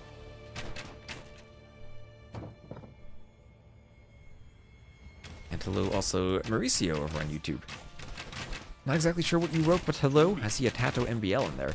And MBL, maybe recognizing there's going to be a castle from Tatau, will do a forward tower. Look at the range on that tower, it will hit a couple of these farms. So Tatau will abandon them. One thing Tatau could do, though, is delete the farms and build the castle right here, and take out the tower. Honestly, he's farmed a bit of food from those farms, wouldn't mind deleting them too much. Yeah, and he wants the castle here. So castles do win against guard towers. They take them out very easily. And now with the siege, he should be able to fend the crossbows away and get the castle up. Advantage of all this army, though, for MBL, or he's going to move it over. Yeah, maybe deleted those farms a bit too soon. But the castle there will take out 1-2 towers, and maybe the rest of the army is enough for Tatau to stop more towers from coming up. He's sending the Mangonel over there. So Koreans get the free upgrade to Guard Tower, and Guard Tower is much better against Mangonels than our Watch Towers. So this castle should go up, and MBL able to do the tower far enough away that the castle won't hit it. And he's trying to use that tower to force a fight with the Fire Lancers against the Siege and the Eagles. So there it goes. If he runs the Vills away, then maybe the Mangonels could take out the tower with some repairs. Tatau has to be careful with his farmers.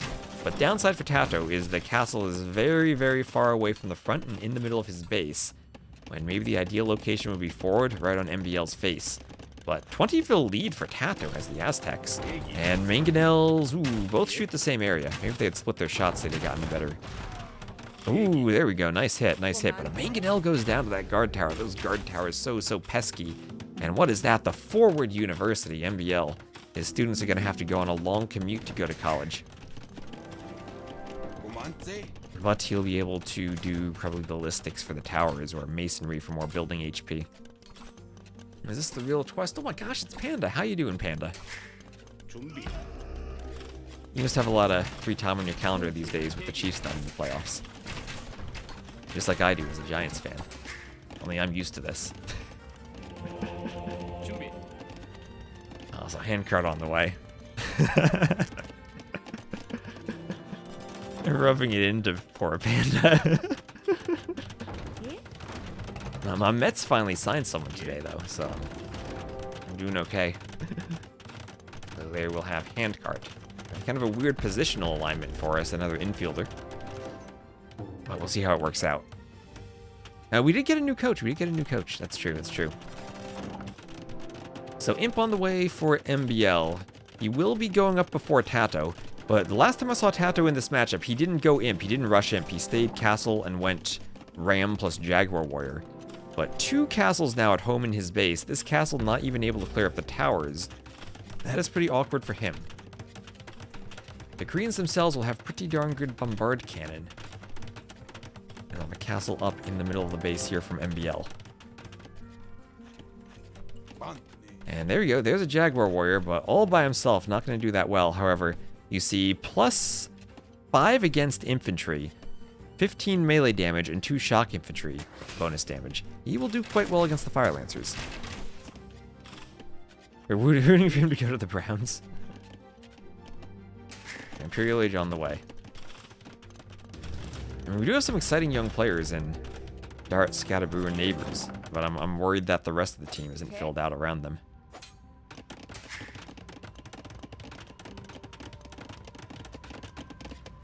More TCs coming up for MBL. He's up to Imp. And Tatau does click up to Imp. And this is exactly what he did last time. Rams plus Jaguar Warriors. No longer build the Siege Tower, but Rams not as fast, but infantry still do get a bit of a boost when they're inside.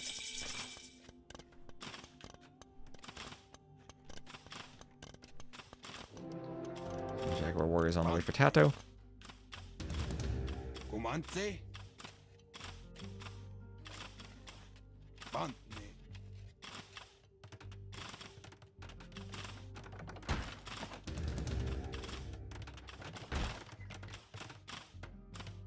And we look here, we have Chemistry, Gambesons, and Chainmail Armor on the way for MBL.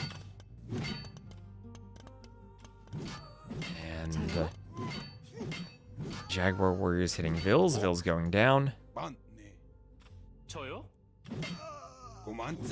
And more Vils dying to Jaguar Warriors. Had I changed the font for the player names? This is simply, I have an image in OBS over the top of the scoreboard. And if I take the image off, you'll see I have... I didn't want to have to do with a 0-0 and a score dot on the overlay for all the games, so I just added some flags. And I just typed the player names in, and I have a mapping of players to flag codes. And every game I just typed them in. If I had more time, I would have just pulled some match data and probably done that automatically. But it's... considering I usually need to type the names in or remove clan tags so they fit on the scoreboard anyway, it wasn't that much of a downside.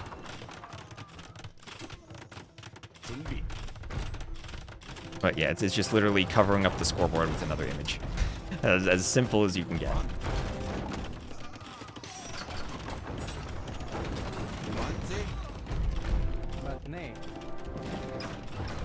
Might be hard to pull match data. Yeah, I didn't look into it.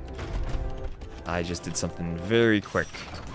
Or just to have an overlay. Because I figured on the front page of Twitch I didn't want to have a bunch of people asking why is it 0-0. I don't know what I think about the font. I tried doing something a bit different with a serif font. I might just go back to the little Open Sans condensed that Capture Age uses. That's also how I moved the map name to the bottom.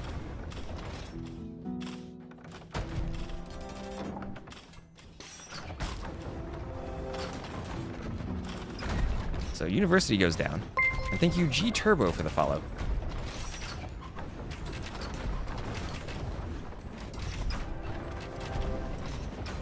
And Treb push from MBL, taking out a castle, but Tatau has a good score lead. I'm looking to see a raid from Tatau. A 30 Vil lead and a massive eco lead, but I want to see if he's able to do damage somewhere. MBL will add in these keeps. Again, the free tower upgrades for the Koreans are incredibly strong.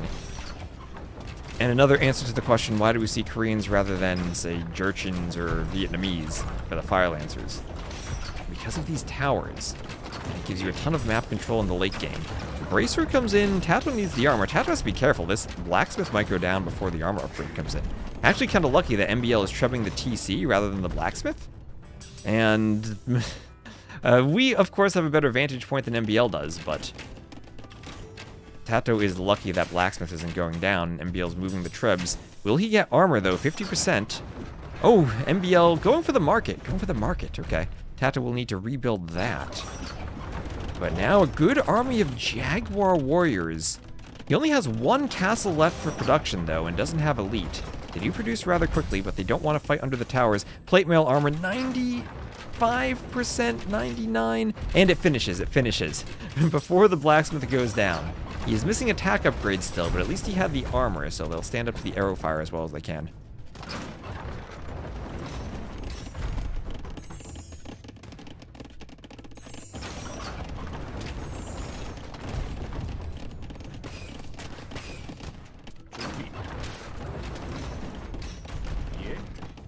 Yeah, the overlay comes from, the idea came from years ago. When I worked for Zero Empires for the Escape Gaming tournaments, in between games we had a Dropbox folder, and I would update images in between games. He clicked a button for the score, but everything else was me watching the stream and changing the images in Dropbox so OBS would pull different images for the scenes. It was a really jank setup, but we made it work. So, more skirms, more infantry moving around in the south. MBL has taken the score lead. Not much of a KD difference, and Tatau is an insane eco lead. And he has Elite Jaguar Warrior now, doing Capped Ram. So does Tatau feel that Jaguar Warriors beat Koreans late game? Is he just holding to try to take the fights? Here he can take a fight against this tower. And remember, he does have Arson. He needs another house. He's housed at 195.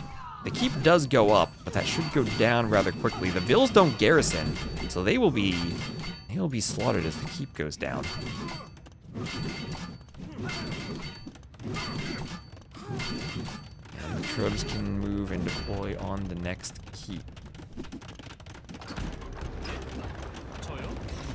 Skirm is going for the Vills. Keep taking some damage.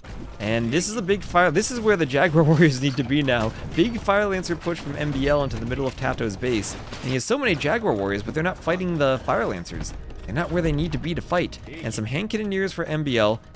And by themselves, they'll do well against the Jaguar Warriors, but skirmishers... Let's see, we don't have Garlandors, we do have Lattle. Skirmishers will help deal with them. But what does Tatau do against this now? MBL adding in more upgrades, arrow slits, iron casting. A few Jaguar Warriors here, but still one castle production, and Tatau has to protect that castle from the Trebs. Right now building keeps to protect the trebuchets. And no real... Oh, no siege ram upgrade even for Tatau. Only capped ram. Doesn't have much food left. And he will have to repair that castle. He's still pushing into MBL's base and taking a score lead while pushing. MBL only on 84 vills. Part of me thinks if Tatau were able to swing back to his base with those Jaguar Warriors, he could take one big fight in clearing all of this up. I think it's crucial, though, that he protects this castle. There still is, I think, a bit of stone on the map, at least gold on the map. Oh my gosh, the stone, look at that. I'll need to chop the forest to get to the stone. And the rest of the stone, he has a few vills on stone mining it, though. So if he needs to repair or get a second castle up, gets another castle. Oh, that castle is key. He needs the Jaguar Warrior production, and he's going to do what he does so often. Infantry in rams to go for a ram push. The only downside is no siege ram. It's only capped ram. And he's protecting his trebs on the slide, slowly but surely trying to take out the keeps. But there we will have Upsyong. That will be an extra 2 range for the towers. Yeah, this is actually an extra annoying thing as a map scripter. It's something you can't 100% prevent. Especially when technically there is a path to it. But, okay, this did not work. That ram push did not work, and he will lose a castle. He has so much army here, so many Jaguar Warriors. I don't think he can push more with it. I think he needs to come back. I think it's a mistake to stay out here. His population is so much better than MBL's, but he's not taking a fight. His army out here is just sitting there to protect the Trebs. He needs to go somewhere with it. Imagine how hyped the tournament will be when Koreans get banned. Let me see another civ. Yeah, Happy Lees, do we have any match data on how many matches are Koreans mirrors? I'd be curious to see what if there was an interesting, like, a stat that we have overwhelming numbers of mirrors. As far as I've seen, the players are complaining about how many mirrors they have. And I imagine, especially tomorrow as the last day, we're going to have a lot of players either force-picking Koreans, force-picking mirror, or going prefer random with Koreans or mirrored selected. So Jaguar Warriors now. Jaguar Warriors going for the Trebs. The second castle, this one on a hill. And those Trebs going down. Trebs going down rather quickly. This Treb, not much HP left. MBL not repairing the Treb. Hero Jaguar Warrior chases the Fire Lancers rather than the Treb. But the Skirms will take out the Treb. That goes down. MBL trying for more towers. And Tatau continuing to push. I still don't know if this is the right decision. It's not like it's useless for him, right? He is still doing damage. But does he do enough damage with the Trebs? Can he go for the TC and then get a huge raid? MBL does not have much eco. Only 99 vills, but then again, he's killed 48 vills, and Tatau's eco is collapsing with all these keeps in his farming space. Is this the mirror factory Nilly has been working on? Ah, I guess it is. I guess it is. Masonry on the way for MBL. You don't have an eco to begin with, you are unraidable. Okay, here come the Fire Lancers, and this is what the Jaguar Warriors are here to do, protect the Trebs from the Fire Lancers. Is this too many Fire Lancers, though? There are 32 of them. What do we have here? How many Jaguar Warriors? 16 Jaguar Warriors win that fight if they take a straight fight, but they're not in position to protect the Trebs, and the Trebs will go down. Tatau, oh, this army has spent the entire game trying to protect Trebs, and they're not even in position to do it. And here, I think they clean up the Fire Lancers pretty well. What was that fight? Remember, they were double the Fire Lancers there? Yeah, maybe that's... Yeah, it did not work out for Tatau. And with that cleaned, I don't think there's a way for him to reproduce that army. He now has fewer vills than MBL. Up by 10k res collected, but Koreans are crazy.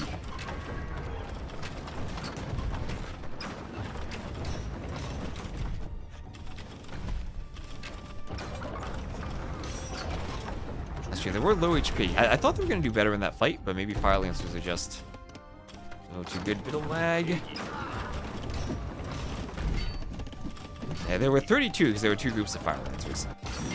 So about double the numbers of Jaguar Warriors. But I still think Jaguar Warriors probably win that if they're on full HP. They had been destroying towers for a while. And Fire Lancers destroying Trebs. And this is part of what makes the Fire Lancers so good. Because they're a melee unit, they can snipe Trebs. Tatau somehow still managing to stabilize on this back hill. But he's being raided everywhere by Fire Lancers now. Down to 87 vills. I think MBL has this game. This was a crazy game. Trying to go for the Jaguar Warriors as a counter to Koreans. Did not quite work out.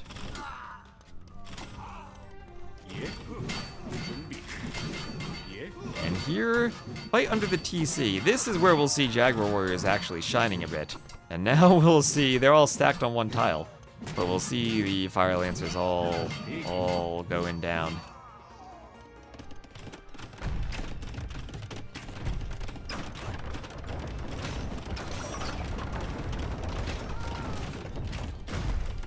Treb sniped.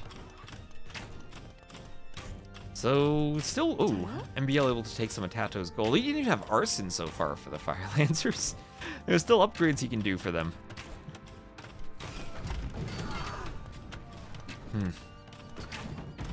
I don't want to say it's over yet because Tatau still has so many more resources collected. He's got a ton of gold in his bank. He's buying food.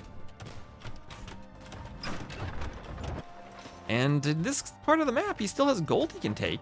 MBL coming forward for the gold. As long as Tatau has 2 castles, he can produce Jaguar Warriors. They do produce rather quickly now. The cannon will be problematic, though, for the Trebs. That Treb has to run and dodge some cannon shots. And the cannon will be extra helpful in keeping the towers standing. Oh man, this game is crazy.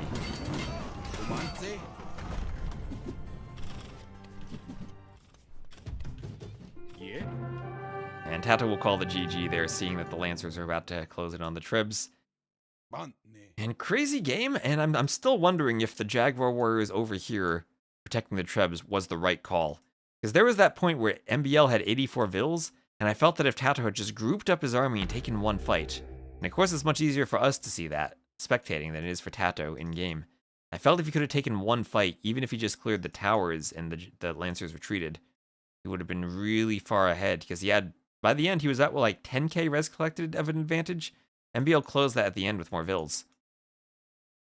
As Tatau lost his eco, but was at a really good res advantage. And if you're going to beat the Koreans, you have to have a huge advantage like that. Tatau saw it's 3 a.m. in Spain. As someone who used to live in Germany, let me just tell you how crazy it was that I don't have Varian's around. His luggage was lost at the last Red Bull, and from the airline, and we were in Spain, and they got a call that he was going to get it delivered, and it was delivered to him at 1 a.m. I'm just imagining a 1 a.m. package delivery in Germany. That would never happen.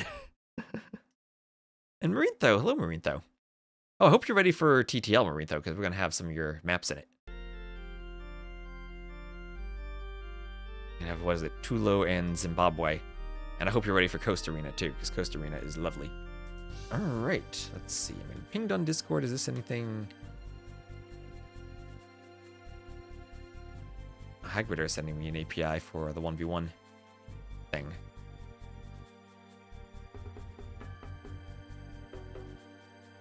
All right. Yes, very ready and very happy. Lovely. All right, so let's see. Who else is playing? Do we have an ACCM sighting? We don't have an ACCM sighting. Tatau MBL are doing a Korean's Mirror on Acclivity. Do we want to watch a Korean's Mirror instead of an Aztecs Koreans? The Aztecs Koreans at least is interesting. Looks like about 500 Korean mirrors. Oh my gosh. Is there a limit to like elos for that data set? That is crazy. And when we look at the number of games that players have, we see Hera with 240. Yo and MBL have tons of games. They're at 376 and 384. And scrolling down the list, you see Stone Please there in the top 18. He has over 400 games played on the ladder. He has been quite prolific.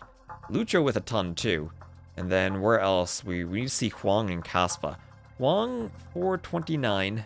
And where's Caspa? Caspa 515 games from Caspa. Yeah, he's at 500. That was all? Alright. So we have Caspa. The number of games Caspa has played is just about the number of Korean mirrors that have been played. That is how many games Caspa has played. 500 plus. We got Daniel there, slot number 37. And Uzi. Oh my gosh, Uzi with that loss streak. Repard with a 7 loss streak. Wong losing some game. Where's Slam? Oh, Slam. Slam was on like an 8 loss streak earlier. Glad he corrected that. Oh, poor Sebastian. Was making a run and then lost some games. I think Doubt might have retired from the ladder. It would be crazy if Doubt doesn't play another game and maintains his top 12. Because the players next to him have all lost quite a few points from their highest 2. Other than maybe Nikov. And the players above will probably be trying to feast on them. Yeah, Kasper was a beast. I'm looking if we have something other than a Korean's Mirror. We could cast McCluffy and Slam, but they're 18 minutes in. And oh my gosh, you know what I haven't casted yet? I have not casted Huang. We will go Rampart Lucho Huang. I've not seen a Mongol's Mirror now that I think about it. Oh my gosh, a Mongol's Mirror. Huang and Lucho on Rampart. Let's go. Clearly gotta go Cataphracts only versus Fire Lancers. You say that, but I've seen Elite Fire Lancer have enough bonus attack that they actually win against the Castle Age Cataphracts. And Elite Cataphract was too expensive. That was a Yo MBL game. That Yo ended up winning with Fire Lancers versus Cataphracts. That's how you know Fire Lancers are strong, when they beat Cataphracts.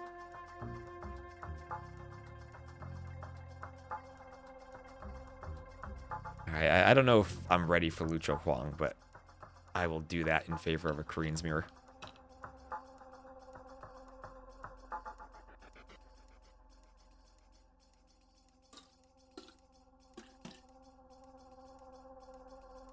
And I'll be ready to stay hydrated.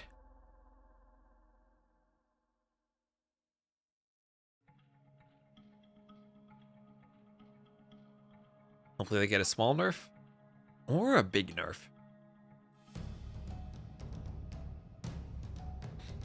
Do Slav champions with trample damage counter Fire Lancers? Yes, they do, but the question is, do they counter the rest of the Koreans' composition? When Slavs don't get Bombard Cannon. That makes them kind of tricky to play in a lot of late game situations.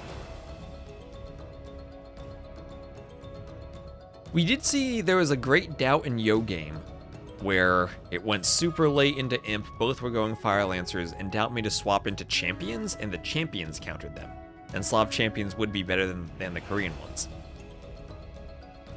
So there definitely are uses of Champions against Fire Lancers. The question is how great are those uses? Alright, so we'll tab over here. Let me make sure I can see my YouTube chat. And here we go. So we will have Huang as the red Mongols to the southwest, Lucho as the blue Mongols to the northeast. There are boar on this map, so they can take hunt. There are some chickens. Also, we are closing in on the subs we need to do our chickens cosplay. I think we're 127 out of 150. So I have my chicken costume in the background all ready to go. Ah, man, we also have, this is the spawn of Rampart, where we have straight lines around the edge of the map for the gold to spawn. The gold is not trapped in the corners, so we'll have 5 extra golds on each side. Tons of extra gold. Maybe even Mangadai if we go late. With all that gold. Which costume will I wear in the Royal Albert Hall? I will probably attend in normal clothes. I don't know if I'm going to be bringing costumes with me on a flight across the Atlantic.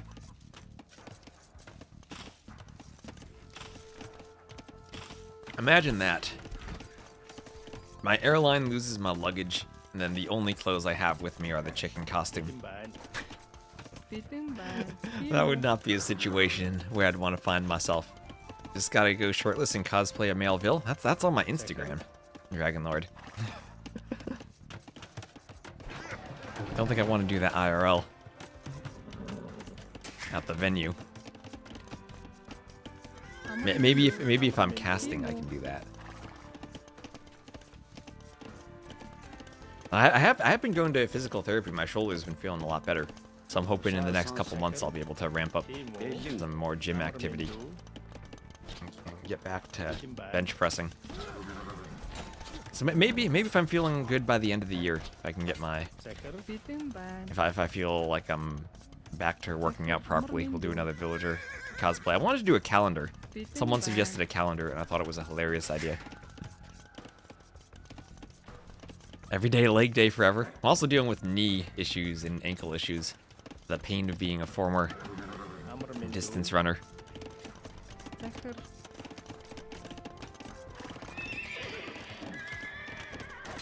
With any other players, the chance for drill siege onagers is practically 0. I mean, with all the gold on this map, maybe. Maybe. We'll have scale-guarding armor, bloodlines on the way. Both players up the I mean, this has not been an aggressive feudal fight. This has been go straight to the castle age. Do not pass go, do not collect 200 gold, go straight to castle. Defensive tower for Huang. Looks like Lucho sold the stone.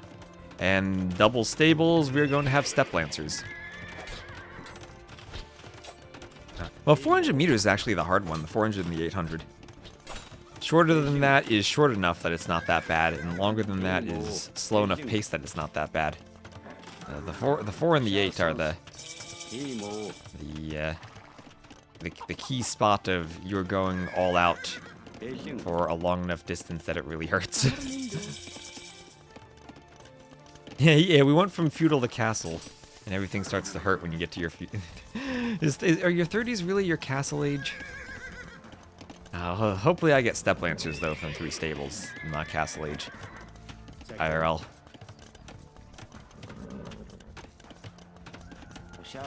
So here come the steppies. Hybrid being, oh no, I don't want to be him.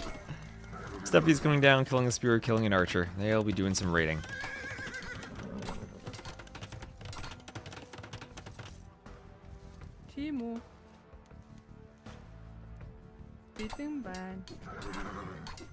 And Vil's going down. Steppy still killing some Vils. And now Step Lancer Mirror. Who does the Step Lancer Mirror better?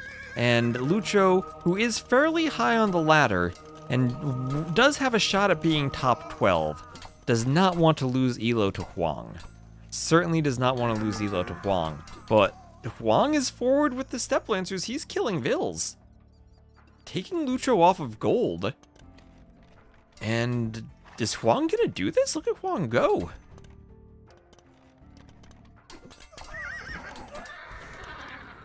Look at him go.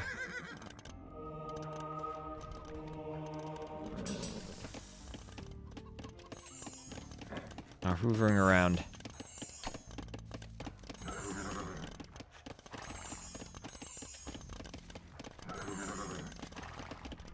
And what does he have now? 6 Vil kills, 38 to 33, and he's getting in on the berries, forcing Lucho to run back.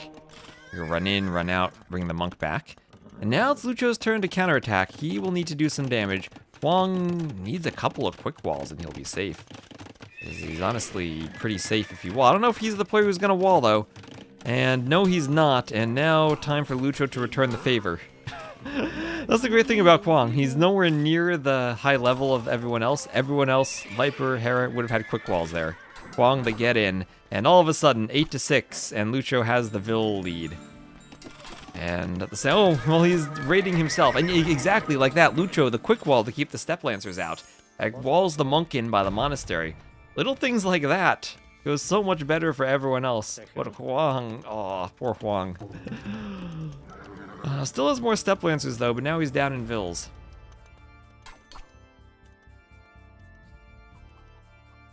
Huang putting this YouTube's been very aggressive with chat modding. I'll need to try to lower those settings. So husbandry on the way for Lucho. And Huang on stone. Looks like he might be thinking Mangadai then. Might want a castle soon. Oh, we'll lose his outpost. Look at that outpost go down. Step Lancers learning from the William Wallace campaign. Knock those outposts down. And okay, who's ready for a patrol stack? What are the numbers there? Slightly better for Huang. Lucho's not going to engage. He will run away. Good luck with recovery. Lifting is nice. Thank you, thank you. I'm very happy with the progress I've made on my shoulder, but still, I can tell I have a long ways to go.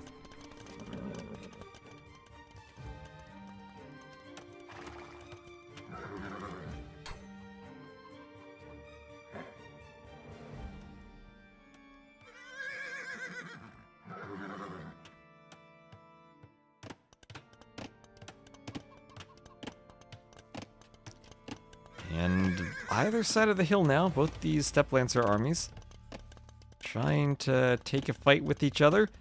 Better opening to the fight for Huang. Much better fight, and he also has numbers there. Both players with bloodlines and armor. And Huang trying to... Oh my gosh, Huang sending Vils for chickens. They'll be found by the Lancers. All the old rugby injuries.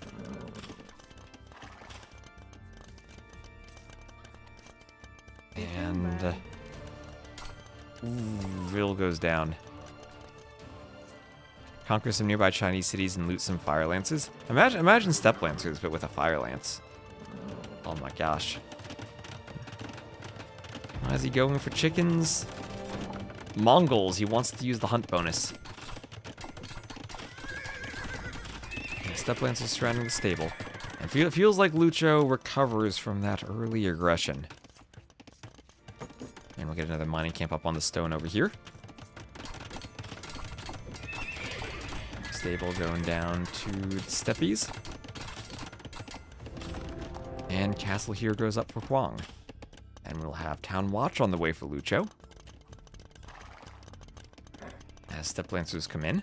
And oh my gosh, that's a lot of monks that could suddenly get conversions. But also a lot of Vils on the stone. Will we have a quick wall from Lucho? We have 1, 2 tiles, and doesn't need the third, I guess. The monks fend the Step Lancers off. The unbuilt wall. That's what I was saying Huang didn't do earlier. The quick wall like that. And we have fervor on the way for Lucho. As the houses go up for Lucho to try to wall the woodline in the back, he's going to need a lot of walling those stone gates. And Step Lancer is fairly good at getting through houses, especially if they're low HP. And Huang might find his way in.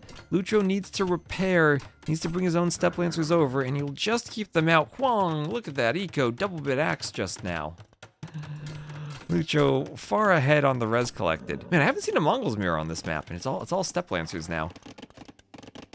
Another new unit added to a civ. We talked about how the Koreans have the Fire Lancers because when they added Fire Lancers to the Chinese, at least they removed camels.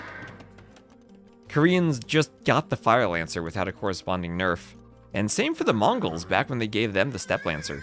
Gave them the Steppe Lancer, made the Light Cav, renamed the Light Cav to Light Horseman HP bonus and made it apply to the Steppe Lancers. And all of a sudden, the weakness they had of their Dark Age eco bonus kind of petering out in early castle gets replaced by the huge strength of having the Steppe Lancer. And defensive castle for Lucho, castle here for Huang, and maybe this swaps to a Mangudai war now.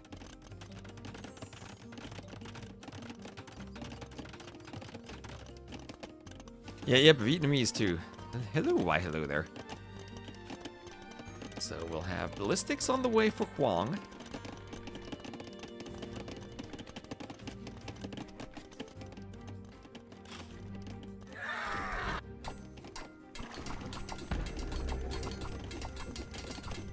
Power creep, let's go.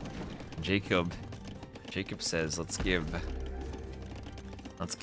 Steppe Lancers to the Byzantines and make Logistica apply to them.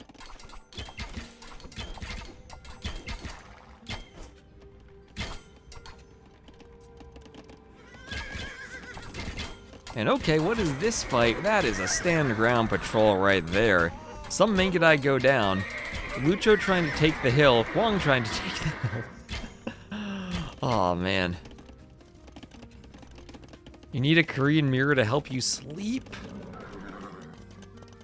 That's true, Korean mirrors do put people to sleep. So ballistics on the way for Lucho.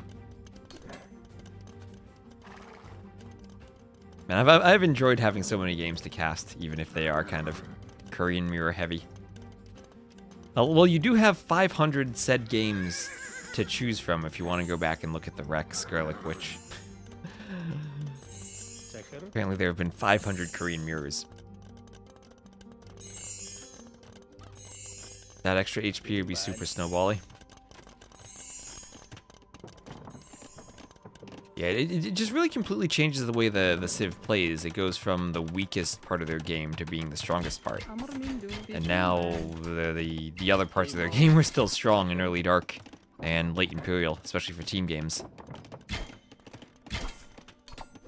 And okay, Steppe Lancers here for Huang, but backed up by Mangudai. Are Mangudai better than monks? Those monks want to get conversions. They were chanting for a while. Huang right now is not devoted.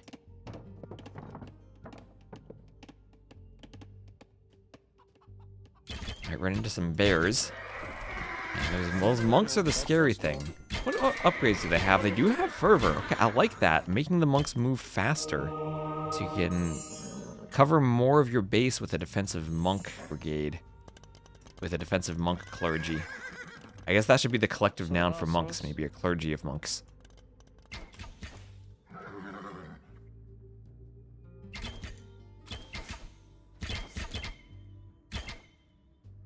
A cloister of monks.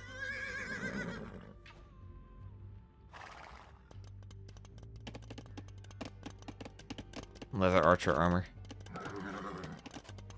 An eddy of monks.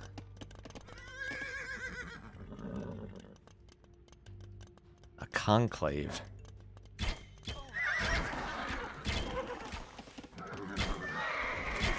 Okay, now we've gone from Steppe Lancers to Mangudai. But advantage in numbers, actually for Huang if you can group them up properly. Doesn't have more Steppe Lancers though. And the monks giving Lucho a nice advantage. Still 1 TC for each, and the Vil counts are really close. Lucho managing to have less idle time on his... Oh, actually, wait a minute. Never mind, he has more idle time, but more res collected despite that because of extra Vils. I was gonna say, oh, look at how good he is at managing the eco, but no, he just has... maybe more eco, he could afford more idle time.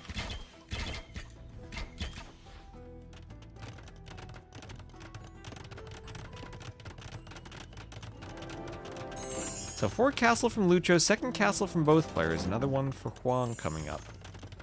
Okay, I hadn't seen a Mongol's mirror yet, and I'm curious in seeing how it goes. Seeing as the monks heal the Mangudai.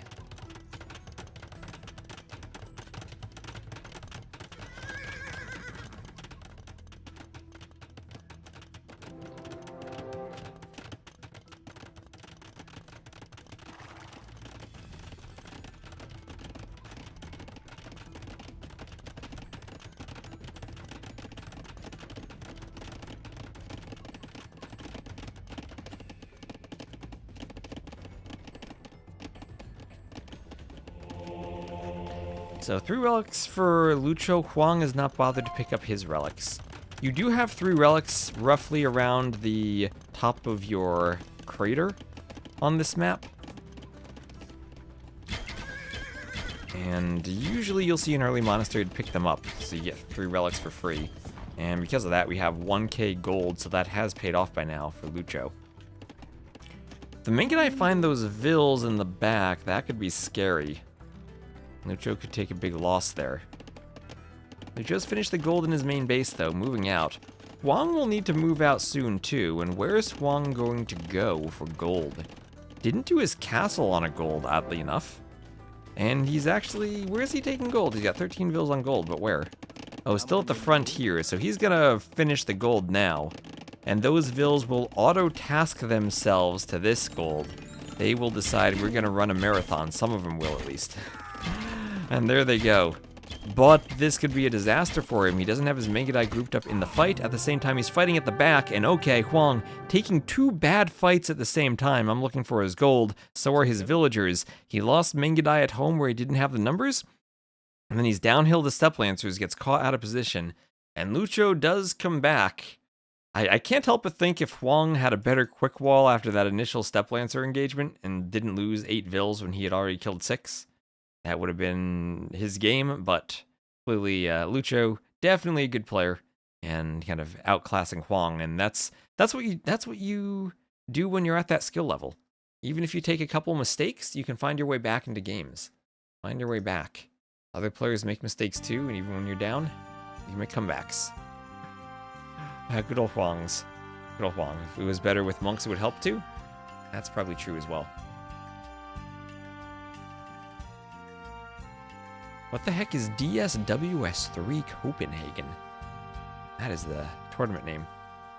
Anyway, I haven't seen ACCM.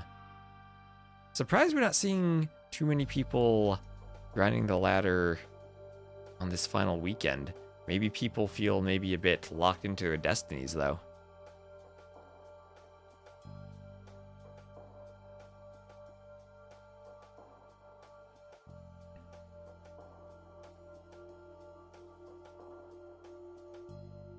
Anyway, I think that'll probably be it for me. That was my second stream today.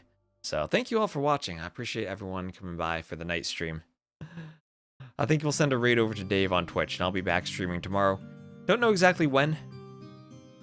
MBL won that mirror versus Tatau. Don't know exactly when tomorrow. Probably be in the afternoon sometime. But I'll be streaming a lot tomorrow and Sunday, and then we're gonna go right into TTL next week. Taking Friday off for grinding all weekend.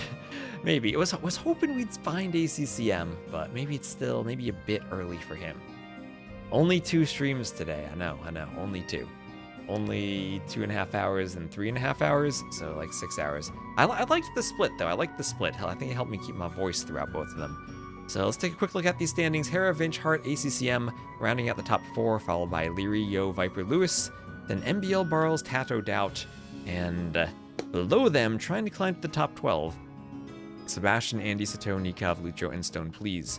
So remember, the ladder will end Sunday at, I think, 17 GMT? Correct me if it's 17 or 18. 17 GMT. Yeah, no T90 game suddenly to delay the end of the stream. But again, thank you all for tuning in, and I'll be back tomorrow. So we'll end on YouTube, and then we'll raid Dave